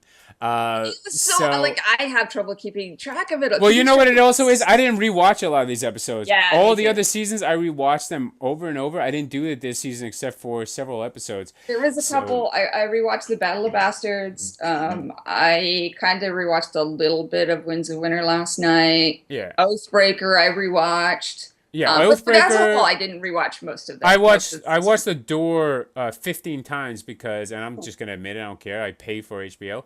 I watched the leaked episode that leaked 13 hours before, and I watched it 13 times before it showed up. I just watched it on a loop 13 times, so I actually watched that episode more than any other. But this episode I actually enjoyed a lot, and. What else happened? Arya also. This is one where Arya decides that she that's right. The actress. Jaqen tells the waif to kill Arya. Usually, when I do these like season recaps, I actually watch the season again before I do them. I just didn't do it this time because we're doing this right after the finale. Yeah. So and what's the, okay? So Jaime attempts to rescue Marjorie from the Faith militant. Oh, this is one where the Tyrells. Oh, okay. Good scene. Good at scene. The set. That's a good scene. It's a nice, setup to. Oh, that was so fucking anticlimactic. Oh no, I agree with that. That pissed me off. Everything up to that point. Up, and then Marjorie just comes out. No, it's fine. Yeah, no, everything up to that point. Yeah, but that's kind of like a Game of Thrones thing to do, though. Like, for them to be like, oh, everything you think is going to happen. But remember, this is done without George R. R. Martin. So instead of having the really intelligent way of getting to this point, they yada yada yet again. They go, and everything's fine. All right, let's get out of here. But one thing I really love about this scene is you see that the Queen of Thorns is giving signals to her son. Like, she's fanning herself. And I didn't catch this the first time. But now if you rewatch that whole sequence, every time he's asked a question or has to give a command or something, he looks at her and she fans herself, or she waves the fan away, or she puts it down. That's why at the end of that, he goes, "What's happening?" And she goes, "Oh, we've been beaten, whatever." Right. Or he's bested us. So she's giving him all his orders. He's not the fucking military commander. She is. Oh God, no, he never is. He's always been a puppet. He's an idiot. So that's why at the end of this season, when you see her planning, you know this is a woman who fucking, like, of all the military, non-strategists, like, that's one of the things that you've gotten to in this season, is that you have all these women who are really smart and really good at, leadership wise, but they're not military strategists. But you know what? She is. Okay. But this episode is all right. Yeah. And I'd probably say it's like an 8, but and it's the one that ends with Dany convincing the Dothraki to. Yeah, which is a terrible scene. Yeah. Because if you actually watch the extras in that, they're doing the same. Like, it looks like Guido Sarducci down on 5th Street is in that scene. Like, these are terrible. Like, oh, I hate when you get locals, because that's, you could tell, like, they got a bunch of locals to do it who are not really actors. Like, being an extra is a really important job, selling like a big scene like that. And some of those extras are the worst extras I've ever seen. And I was actually shocked that there's no meme for how bad. Just go watch that scene again. Watch the background characters, especially on the wider shots and even the long shot. Yeah. Oh my God, there's some of the worst fucking extra acting in the history of mankind. You should not be noticed. That is your job. Do not be fucking noticed. And some people just think this, like, this is my opportunity to be fucking noticed. No, the word background is there for a reason. Yeah. No, you should be, but it's so important. Like, people don't realize. They think it's like, oh, it's just to be about. No, it's so important to not be noticed. Yeah. It's not easy to do. And especially when you're, like, if you're in a scene where you're supposed to be talking. Oh, yeah, in a conversation. Yeah. It's also terrible. And there's a sequence in this season where you can tell that they are using, that whatever they call that mass scale CGI thing that they do. Oh, because yeah. You see how they've set up sections. Yeah. And you see one section moves one way and another section moves another, and it looks so fucking unnatural. And it's actually in that scene. It's in this scene we were talking about when the army show up. You'll actually see that they're like square blocks that are moving in one direction and another square block. Because, they try to naturalize the movement of the characters. Yeah. But when you do that and you don't do it randomly, it looks weird. Oh, yeah. So, okay, but I understand it's time. All right. Back to Blood of My Blood. So, again, hard to say. I'd probably say between a 7 and 8, because there's great things in it, like the Tully, not the Tully set, House. Tarly. Tarly. Yeah, sorry, that's what I meant. So how dare they have Tullys and Tarlys, those bastards. But the whole Dany shit was bad. So, again. And the King's Landing thing is, so-so. I love the Benjen Stark thing, but it's very short, and, So I agree. 7.5, 5, something like that. Yeah. What's the next one? Oh, Broken Man. See, now this is such a tough episode because I love some of these scenes. Like, I love them because the actors are so great. Like, I love Blackfish. And I love fucking the Hound, the way they do that, you know, with a cold open. I love Brother Ray, even though they don't give him the fucking greatest speech in the fucking book. Who, I mean, obviously he's playing a different character. And we meet Lady Mormont for the first time. She's amazing in this episode. Badass. Like, I feel like this is one of those slow episodes. It probably got a low fucking rating on IMDb, but it's one of the best of the season. One of those types of episodes that I fucking adore. And so I like, to me, this is like a 9 episode, and I'm sure that it's poorly rated on IMDb just because it's slow. But I have actually rewatched this episode. I have too. This was one of the episodes I watched 3 times that night. So because I love the performances, and this is also because they're going around. They meet Lady Mormont, then they meet the other house and all that shit, and they get rejected. Right? They do that in this episode. They go to several other houses, right? Yeah. And so it's great. But then it's like you also have the scene with Arya getting attacked by the waif. I'm like, come on, Arya wouldn't just let her guard down like that. And that's the worst, probably the worst thing in the entire season with her, is this ridiculous fucking thing where she's like fucking an idiot. But I just, you know what? It's not Arya's fault. It's that D&D have to go on vacation in 2017. So I understand. Like, they gotta run. They gotta rush through the fucking season, and they can't write something good.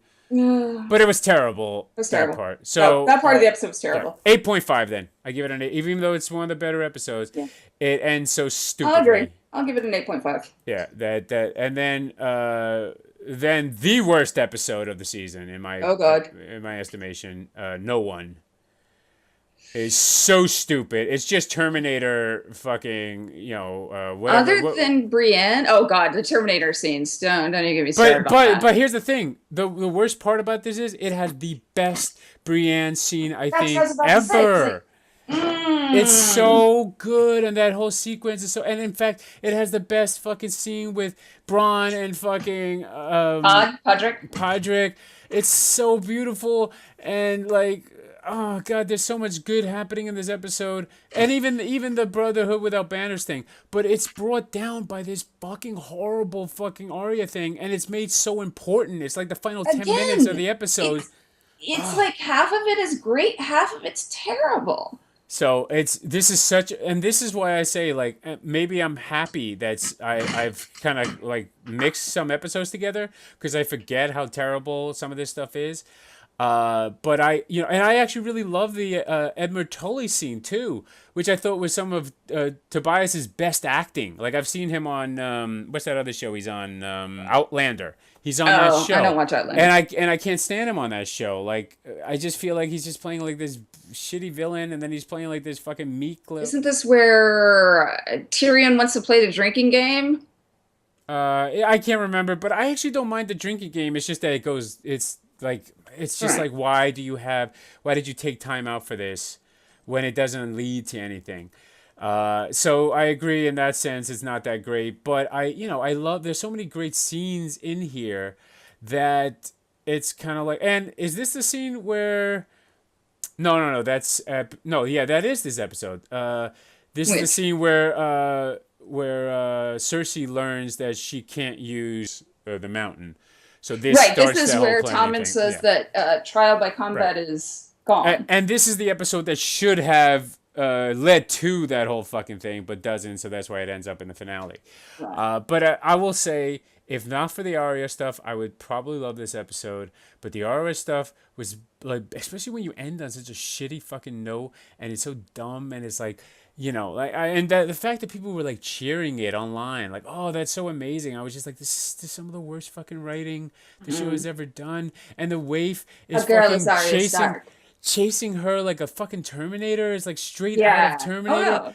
And it's like, and by the way, this director, he shoots what's his name, Mark Malloy or something like that, or whatever his name is.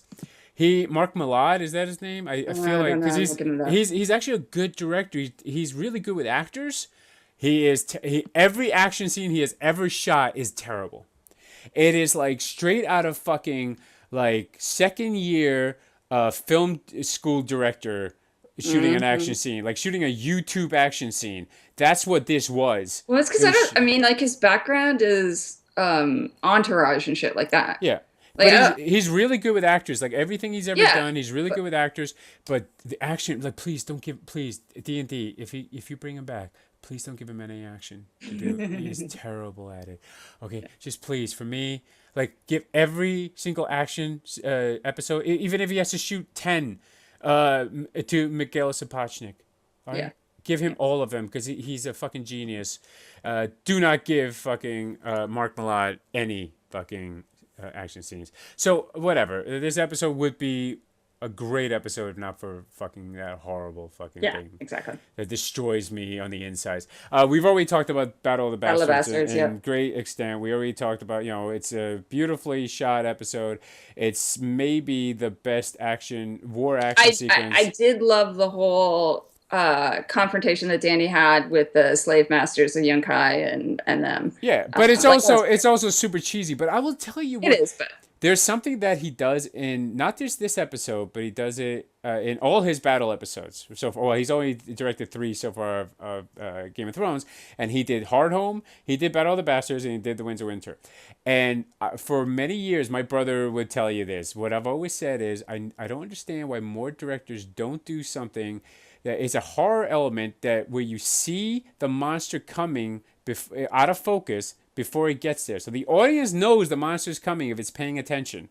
Mm-hmm. And you see the fucking dragon show up in Meereen.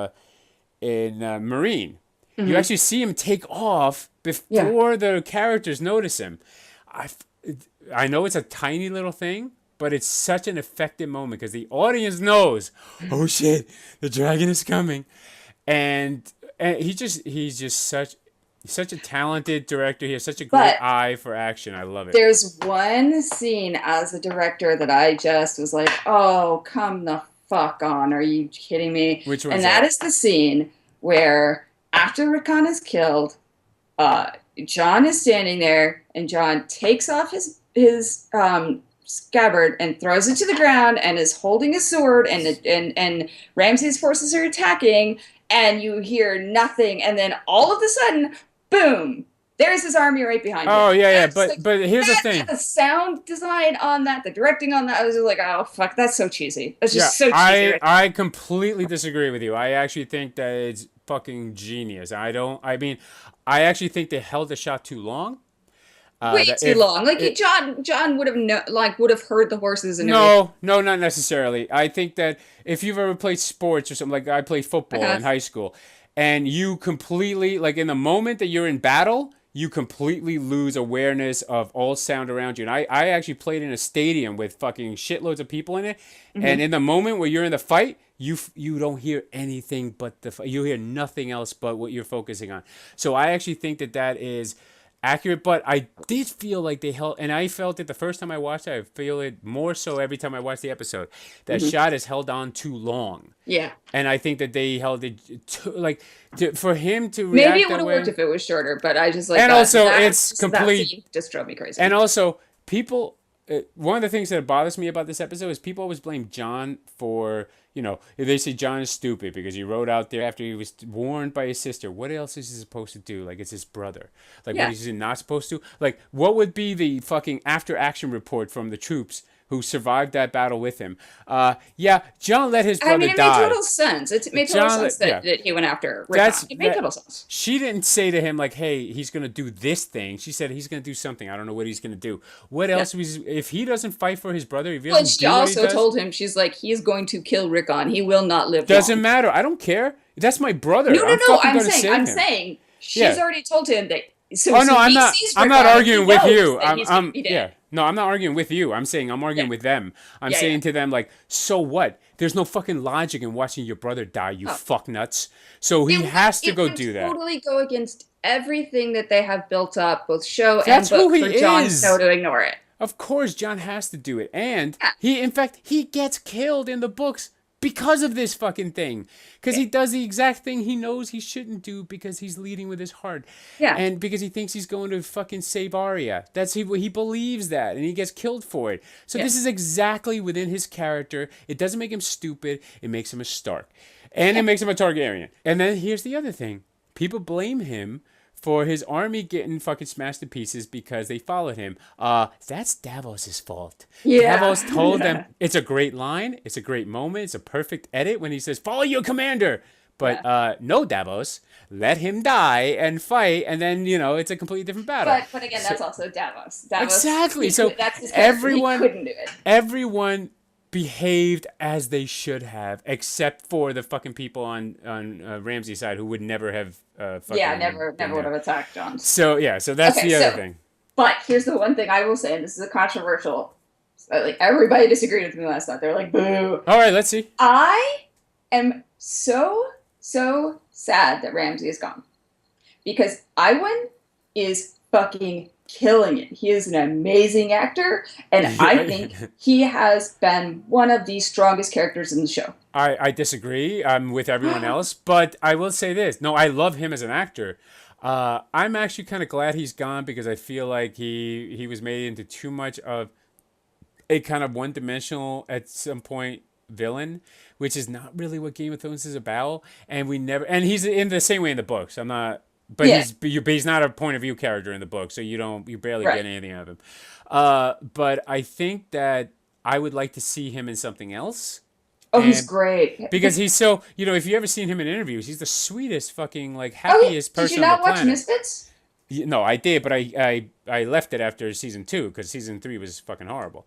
Well, he was in season 1 and 2. Yeah, but I'm saying, I didn't watch past the episode 1 of season 3. I even wrote a blog post about it called Season 3 of Misfits sucks. No, but what I'm saying is Iwan was in season 1 and season 2 of Misfits, and he was phenomenal. He was. He's also in this show called Vicious that had Sir Ian McKellen in it. That's why I was so happy when he was cast, because I had already seen him essentially play a very similar role in Misfits, although he's a much nicer guy in Misfits.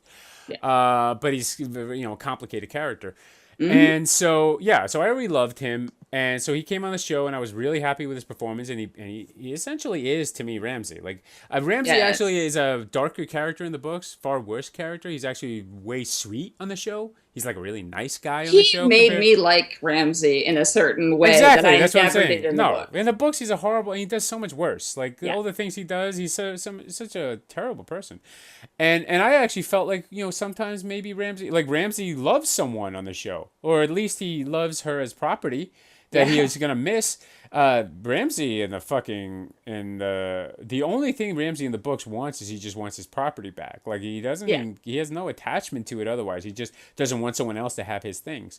Yeah. So, but in any event, and I think I've seen some complaints about the way that battle ends with Jon Snow, walking towards him. He grabs the Mormont shield, and I'm just like, at this point, that's what you got a problem with? That he fucking blocks a few arrows? Who gives a fuck? The whole fucking thing shouldn't make any fucking sense. I actually think the goofiest shot in the entire episode is when Jon is running with 1-1 and Sansa is looking at him, and you see him running with it, and the shot looks a little goofy, but the shot I absolutely abhor in the episode is there's actually 2 times Sansa smiles. She smiles at the end of the episode, which is appropriate. She smiles in the middle of the fucking battle. It makes no fucking sense. Why is she smiling? Her brother could be dead. What the fuck is she smiling about? Yeah. It's and it's such a Lord of the Rings fucking moment. It does not belong in this show. I was like, no fucking way. Every time I see that scene, I have to close my eyes so I don't fucking see her dumbass smile in that scene because it's inappropriate. It does not match with what's happening in that scene. She should be fucking worried. So anyway, to me, this is an 8 out of 10 episode. I mean, it's a great episode, but there's nothing there. On an emotional level, the only thing that matters is Rickon, and everything after that is kind of just fan service. So I kind of feel like I felt no emotional attachment to anything. I thought these scenes were shot beautifully, but Hardhome to me means every moment at Hardhome I was like, motherfucker, like I was blown away. And in this one, I thought it was a great spectacle, but the only scene where I was actually like emotionally moved was the death of Rickon and then Jon Snow drowning in, which is a genius thing to do. Even though you're satisfied that Ramsay finally gets it and it's been building up and he totally deserves it, it's like it still just felt like it feels hollow to me. Yeah, it was hollow. It's just like, oh, this is what the fans want. Yeah. And that's the season. The season's all this fan service shit in between some great acting. Yeah. And then we get the Winds of Winter, which I do actually think is an amazing episode, and I barely have any criticism of it. And I'm trying to think right now because there's so many. If you start breaking down all the great scenes, all the great dialogue, all the great acting moments, there's so much. It's almost like they went, okay, fan service, like spectacle, cheese, and then okay, we're gonna make an effort on this one. We're gonna make a lot of effort on this one. I was kind of surprised that they did kill Marjorie. I didn't really think that she was necessarily going to get killed. Okay, so this is a good point because I'm fine with it either way. A friend of mine brought this up, and I think it's a valid point on his part that George R. R. Martin would never do this because George R. R. Martin gives each character when a major character dies, their arc is over, and her arc was not over, and that. There's no way she will go out like this because George would never do this because he hasn't given her completed arc. And in this moment, her arc isn't complete. But I will say this. I think it's because everyone else's arc in that room was over. That you can kind of say, okay, it is a perfect... Because really, they are tools in Cersei's game. And so it makes sense. And also because the person who this is really about is the Queen of Thorns. Yeah, and that this is a tool. Do you watch The Americans? I watched like the first season. All right, then I'm not gonna. But there's a character who dies in this season of The Americans, and I've said it's so terrible that they did this to this character because this character had no real arc because this person's death affects other characters and drives their plot. But this person was focused on so much that to kill them off gives no... It's like they had no agency in their own arc. And I feel that Marjorie, on the other hand, in that moment, right before she dies, she knows she's going to die. So that's her circle complete. Is that she is, unlike everyone else, Marjorie in that moment is the smartest person in the room. Yeah. And she dies anyway. Her dying that way, what was the point of Marjorie at all in the show? Well, I will say... You know what I'm saying? She saves the Queen of Thorns. That's the point. And I think that, again, this will not happen in the books. God, no. But what I'm saying is because... That's her part, though. I mean, like you're saying, it's like they've spent so much time on her in the show, and I really didn't expect her to die because there's something that character has to serve a purpose, and she's not. Well, by dying like that. It's just she's gone from like... want to be king to want to be king to want to be king. I won't disagree with anyone who says what you're saying right now. All I will say is I think her arc is complete by saving her grandmother. Okay. So, but I completely understand if someone says that this is counter what Game of Thrones has always done, which is when a character dies, their arc has been completed. Everyone else in that room has completed their arc except for her. Yeah. And that's, but whatever. It's such a beautifully executed scene. Yeah. And you know what? She gets her Emmy clip in that scene. Mm-hmm.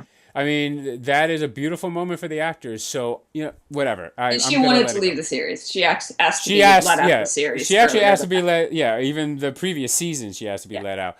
So, but whatever. I thought they gave her a lot of good scenes this season. So whatever. I just think at least it wasn't Yaddi Yadda through. The rest of the episode, though, it's so good outside of the Arya thing. I loved when Davos confronted Melisandre. Oh my God. Scene was phenomenal. What a amazing, just everyone. You see his reaction, which is believable. It's exactly what the character would do. Yeah. He would not fucking take it in his own hand to kill her because he respects fucking Jon's authority.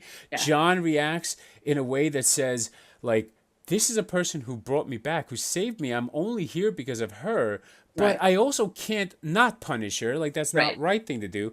Obviously, this is not going to happen in the books. That Jon in the book would do the right thing, which is to kill her.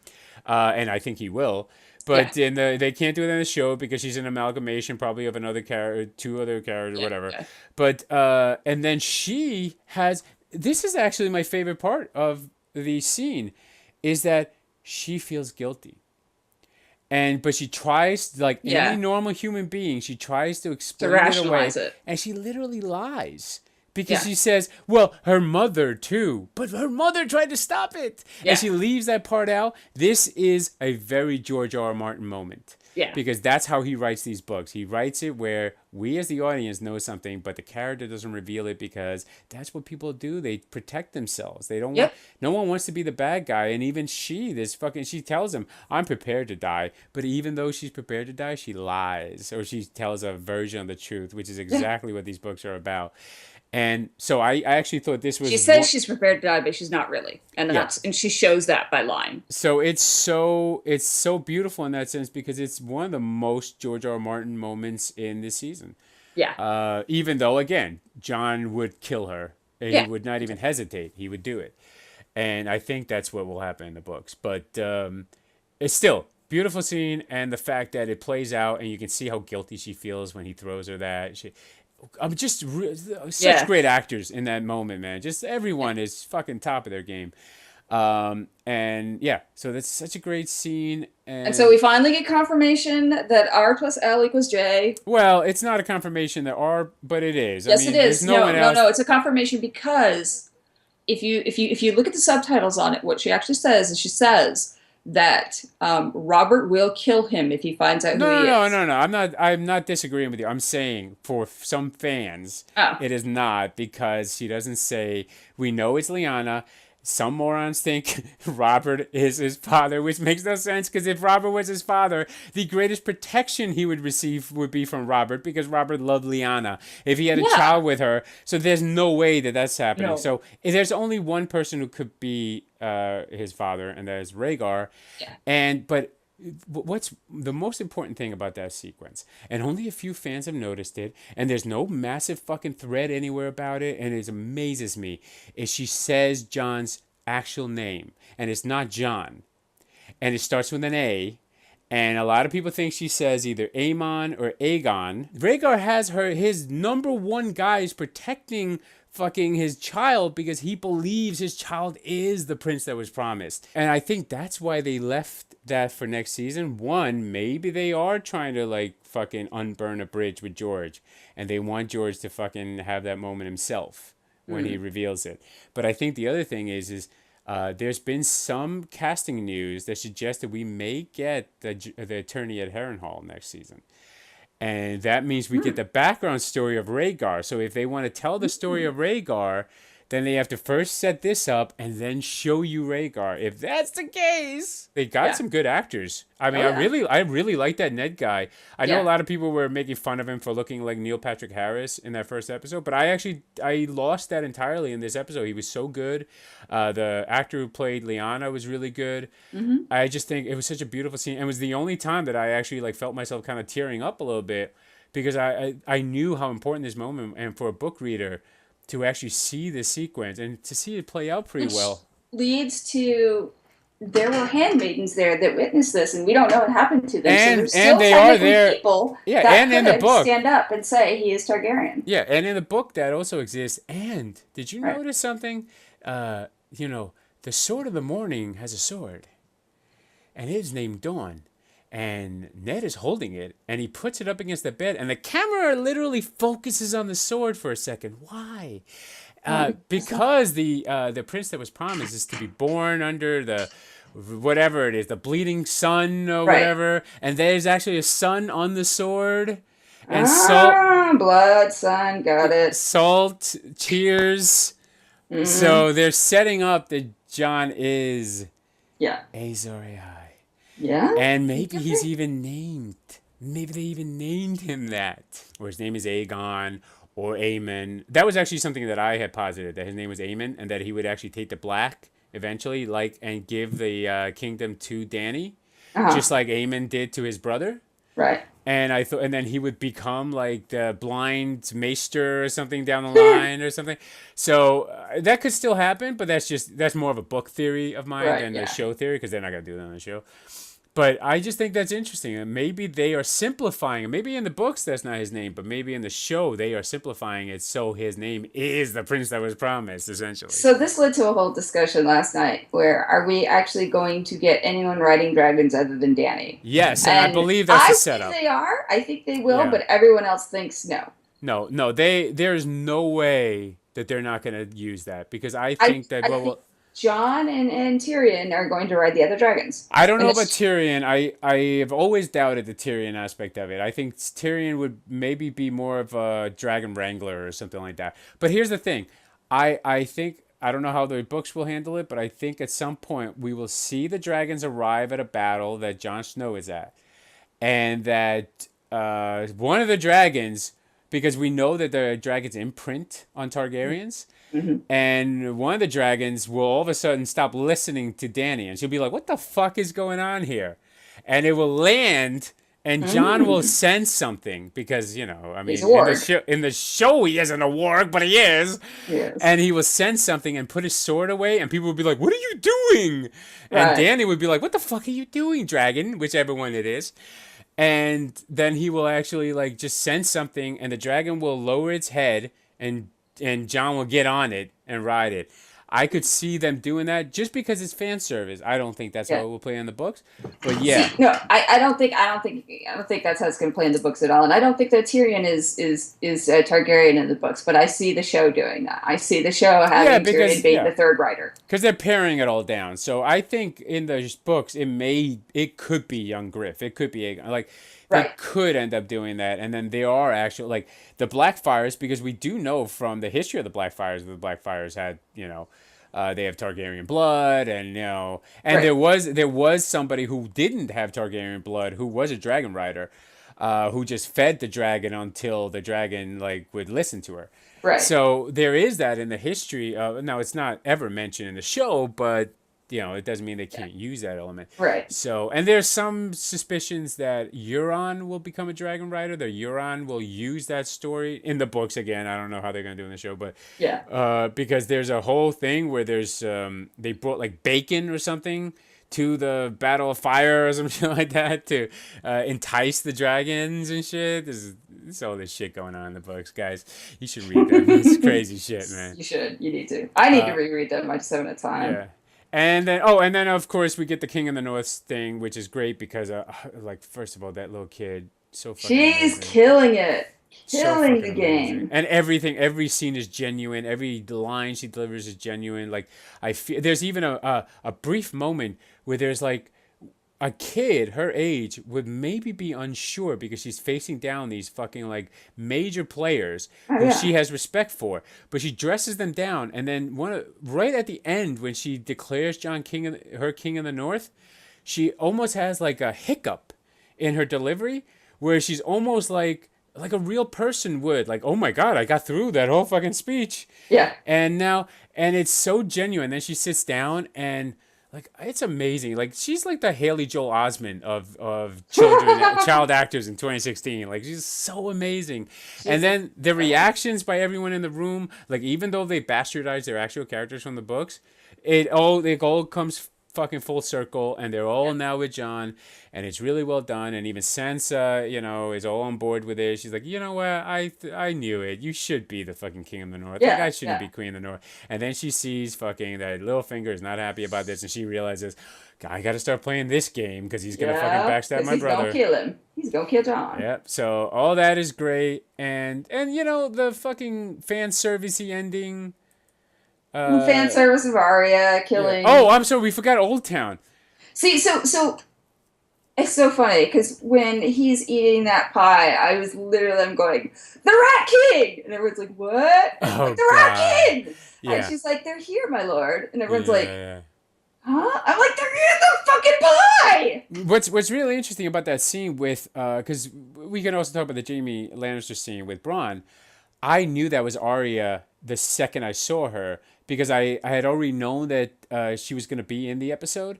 And there had been something that the actor had said, oh, you won't know it's Arya. You've seen her in a trailer, but you don't know it's her. So when I saw her looking at Jaime, Yeah. I was going like, why is she looking at Jaime? And then Bronn I was like, does I this. knew there was something up when I saw Yeah, it, but I because didn't Bronn I didn't says to quite him, know. like, because this is the kind of thing that they did at the Red Wedding where they do a Oh yeah. deflection. And so I was like, oh, they're deflecting from why she's looking at him. They're making it about these girls. He doesn't call her to them. He calls these two other girls. So I was like, that fucking, if she comes back, that's Arya. And when she brought the pie, I lost my shit. I was like, oh my God, Frey Pies. They're doing it. And then I actually wanted him to eat some of it. But He did. I thought he did. I thought he No, just. he did. No, he did. I have Because to. he I have was to watch it finishing again. off a piece, and then she cut him another one. Okay. Oh, okay. So that's what was happening. So anyway, Because I rewatched that specifically for that intent. Because I was like, he didn't eat the pie, and then I watched it. I was like, oh no, he's actually when the scene opens up. And I'm gonna watch it again. In fact, I'm gonna watch it right after this. He's eating. He's taking a bite and eating it, and then she comes in, and you see the cake already has a serving portion cut out. Glad to hear it. Glad to hear it. Then. So she does that, and then she, slays his throat, and it's all very fan servicey. But I'm willing to let it go because whatever. At this point, I'm just like whatever. You know what? Every other thing you did in this episode was so good that there's one hiccup that doesn't even need to be in the episode. You could have fucking put it into next season. I love Arya and the fact that she got it. I hated Walder Frey, so the fact that she got to kill him, I was like, fine, whatever. Fine. Okay. Fine. And then we get the biggest fan service. Oh, no. We didn't talk about this because I already talked about this. This is one of my favorite moments in the entire season. A serious moment. Probably a top 20, maybe top 10 Cersei getting crowned? No. That's a great moment. But Tyrion receiving the the hand of the queen. The hand of the queen. Oh my God, awesome. that's such an awesome moment, such a beautiful moment. And even the Dario scene is a great the best acting by that actor, Dario. Actually the best Dario scene. And there's a great scene for her, and then the subsequent scene with her and Tyrion. It's such good writing, such good plotting, for the characters. Everything feels really genuine. Like, where were these what were they doing for the other episodes when they weren't writing really good scenes like this? And this is what happens when you try and write all the fucking episodes yourself, and you're so controlling over it. That's the problem. You give us one good one, and I'm glad it was the last one, and I'm glad it was the one with a lot of the really important scenes. So at least they made an effort on that one. But please, guys, can you get more writers? Look, when you're a showrunner on a show of this magnitude, okay, and you're involved in everything, and you're wanting to write all the episodes yourself, like that is too much work on anybody, okay? But and that's why that's why this season to me is very uneven. But you know what? If you and I ever end up working for D&D on another show, then these were all. There was the best decision they ever made. Best decision they ever made. Yeah. What are we talking about? We don't even know what we're fucking talking about. Hopefully they'll be like Lucasfilm, hiring all the actors all the writers who said the biggest shit about George Lucas about the prequels. So they'll forgive us and they'll hire us because we shit on their fucking work. And then. That's the thing. Is like they show glimpses of brilliance. Like what they're capable of doing. Yeah, exactly. And that's what bothers me the most is that there were so many of these brilliant moments in other seasons, and then they were all over the place this season, and then and in one episode. And then we get the crowning scene, which is really well done, especially when you watch it a second time and you realize how unhappy everyone is that she's being crowned. That no one is they were like, yeah, long may she reign. Yeah, like, oh fuck, we're screwed now. So, which leaves us the question of who is the Valancourt? So everyone's always said it's gonna be Jaime. I think it's Tyrion. And she thinks it's Tyrion, but no, I think that. But they didn't introduce it in the show. That's the thing. So I don't think it's anyone. I think it's going to be. Did they not say that part of the prophecy? Nope. It's never in the show, and so I'm going to tell you who it's going to be. I guarantee Arya? you. It's Arya. So Arya will. And in fact, we already seen the scene, and it's the shadow of the Mad King being stabbed. Everyone's saying like, "Oh, that's a Kingslayer. He's stabbing her with his left hand." No, that's Arya using her left hand. Okay. And so Arya kills the Mad Queen. Jaime I'm still will stuck be on up the north. book, so I'm just like, it's got to be Jaime or Tyrion. Yeah. But so Jaime is leaving. He's actually taking the plot that he has in the books. Remember that he leaves her and he refuses to come back. Yeah. In the books. That's what's going to happen this time. He's going to run into the Brotherhood Without Banners and actually join them, and they're all going up north, and he and Brienne will fight the fucking White Walkers together. This will not happen in the books, but it will happen in the show. And they will die together, back to back, fighting the fucking White Walkers, and it will be a very bittersweet but beautiful fucking moment as they confess to each other that they love each other. Aww. Very fan servicey but beautiful, and very sad but perfect. That's what will happen, guaranteed. I'm putting my money down on it right now. And then in the show, is Bran going to be the reason why the White Walkers invade? I think in both book and show it will be. Yeah, I think Bran will do something. He will fuck up. It'll be different.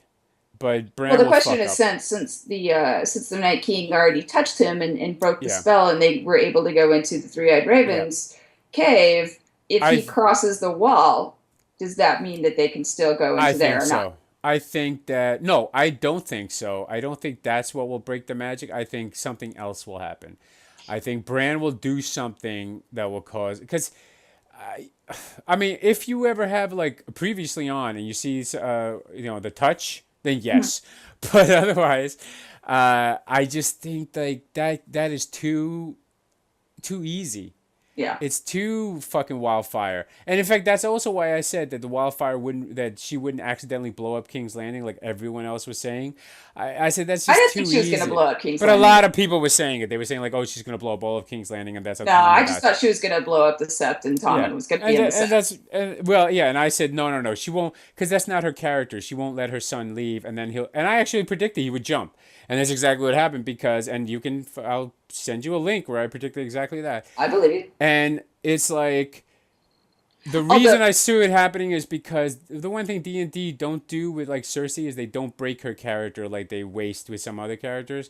So I knew that she would protect her child, but then he would die. But the only moment I should say about Cersei in this episode that I didn't like was that her reaction to him being dead was too cold. I don't believe for a second that Cersei would be that. I understand that she's kind of going like, I always expected this. And people will say that. They'll be like with Jon Snow, he should have known better than ride out to Rickon. But in that moment, like if you've ever been in real life and you see like a young person either dead or what you think is dying. I mean, the reactions to the previous two kids. Yeah, And especially because she did everything she thought she could to keep him from dying. No, I agree. Her reaction on the show was wrong. It was bad. So I just felt like that was them trying too hard to make her like the cold fucking evil person. We didn't need it. We could have given her one last moment to cry. And then, because that happens to real people, they'll have like a moment where they fucking just break down. They cry and then they never cry again. Turn evil. Then they're done. Yep. Because they got it out. And it's like they needed that. And I thought she needed that. And maybe she will, though. Maybe that's what they're saving. Maybe she'll cry later. And that'll be the end of her. We'll see. Because they do play the long game. So I'm going to give them the benefit of the doubt with that one. But I didn't like that. And then I did like the final scene. Jaime's going like, what the fuck? But I need a payoff. I don't want them to yada yada through him. Because he needs to have an explosive reaction to her. Right. And maybe she sends him away. Maybe she does like almost like a Melisandre thing where he's just like, if I ever see you again, I'll kill you. Mm-hmm. Maybe she has that moment with him, and that's why he leaves, and that's why he strips himself of Lannister. He's like, fuck this, I don't want to be a Lannister anymore. I'm going to find Brienne. And then it gets them together like they are in the books. And then we get this final scene of Dany riding with, and if you notice, she's riding with fucking everybody. The fucking Dornish are there. Everybody's there. Varys basically teleported. Well, so the same thing with the Dornish. They're all fucking arrived there. So it's been like 6 months, I think. I think that's the thing that we're supposed to understand is that that last scene is like 6 months later. Even though we don't get that at all. Well, I mean, I was joking around about, they had to paint the sails and they had to put these gold dragons on the front of the ships. But it is a little bit, it throws you off a little bit, but still, it's exactly what you kind of expected the scene would be. I know a lot of people wanted to see the wall come down, but maybe it's a little, I thought that would have been a great way to end the season, but I understand why they didn't. You have to kind of end at a high note so that people go, he's king of the north and she's coming north. But you also know that as soon as she gets there, something bad's going to happen. Like, it's not going to be easy. easy. It's not gonna be as easy as like then she just attacks the fucking King's Landing, and there's no way that's gonna happen. Something else is gonna happen. I also think that there's gonna be a problem when these fucking wild fucking nutbags on horses show up, and she's like, by the way, you're not allowed to rape or pillage, and they're gonna be like, what? Yeah. What do you mean I'm not allowed to rape or pillage? So she's basically, all the people with her are the worst people possible. Like they are not the kind of people you rule a kingdom with. They're the kind of people you invade with. And other than the Unsullied. Yeah, other than the Unsullied. And so she basically has the worst of the worst with her. Yeah. And what I think would be interesting what if she has to turn on them down the line and actually use like she has to be like, okay, like kind of like what happened in Nazi Germany, when basically they turned on the most hardcore supporters of Hitler because they were too extreme, It's a good chance. So what if they do that? I think that would be really interesting because a lot of people think that she might turn into the villain essentially of the story, which I think is interesting, but I think it's too simple, but maybe that's what they'll do on the show. But they keep foreshadowing that on the show. I think that's what D&D keeps setting up. Like, you're going to turn out like your dad. She has moments. There's got to be a reason they keep foreshadowing that so heavily on the show. Yeah. And again, not going to happen in the books, not even fucking close. No. But in the show, that's what they keep doing, and I feel like they keep going back to that well and trying to make it so fucking obvious. I feel like they're going to do that. Did we do we already talked about the Olenna scene with I mean, it's not, but she dismisses it's a great little scene because she's like, you shut up. Don't even bother. It's very meta because it's kind of like them talking to the audience, going like, we know you don't like them, so we're going to put them with somebody you like, and then it'll amplify. And it did work. It was actually the best Sand Snake scene. Yeah. And but anyway, and my score for that episode is a 10 out of 10. There's no way I can even take points off for my problems with it. It's just such a great episode, and I think it's easily my favorite episode of the season, and my favorite finale. Even more so than season 1. I think season 1 is to me it's the best ending so far of the season. But this is a really good close second. It's a really good episode. All right, I'm fine with that. I have to watch it a few more times. I have to kind of live with this season 2 before I decide fully where I rank it. But I think if I rank the seasons, I think my rankings right now, and I only know this because I did a top 10 at the beginning or the middle of the season. And after I watched all the episodes, I actually did like a ranking of all the episodes. And so I know that my season 4 is actually my favorite. I was surprised as everyone else by that. It's season 4, season 1, season 3, season 2, 6, and 5. That's how it goes for me. Season 5 is my least favorite because it only has like one great episode that's Hardhome. And then a few all right episodes. No, season 5 was the worst. I mean, it really was. I don't think there's other than Hardhome, I don't think there's a single episode that I've, even to this day, have rewatched yet. Yeah. Yeah, there's some, I think I rewatched all of them a couple of times, but it's just like, it doesn't do that much for me. But Hardhome is a fantastic episode. Yeah. And it's kind of like everything else becomes earned because of it. So it's not like I dislike the season or anything, but that's why I think like this season is so chaotic and uneven, and that's why I say again pacing would have been better if they had combined season 5 and 6. But I think that they were just short-sighted. All right, say goodbye to all the people who listen to you. There, basically 2 people are gonna listen to this because it's gonna be so long, and it's gonna come out in 2017 when D&D go on vacation. It's gonna come out when book 6 comes out. That would be perfect. All right.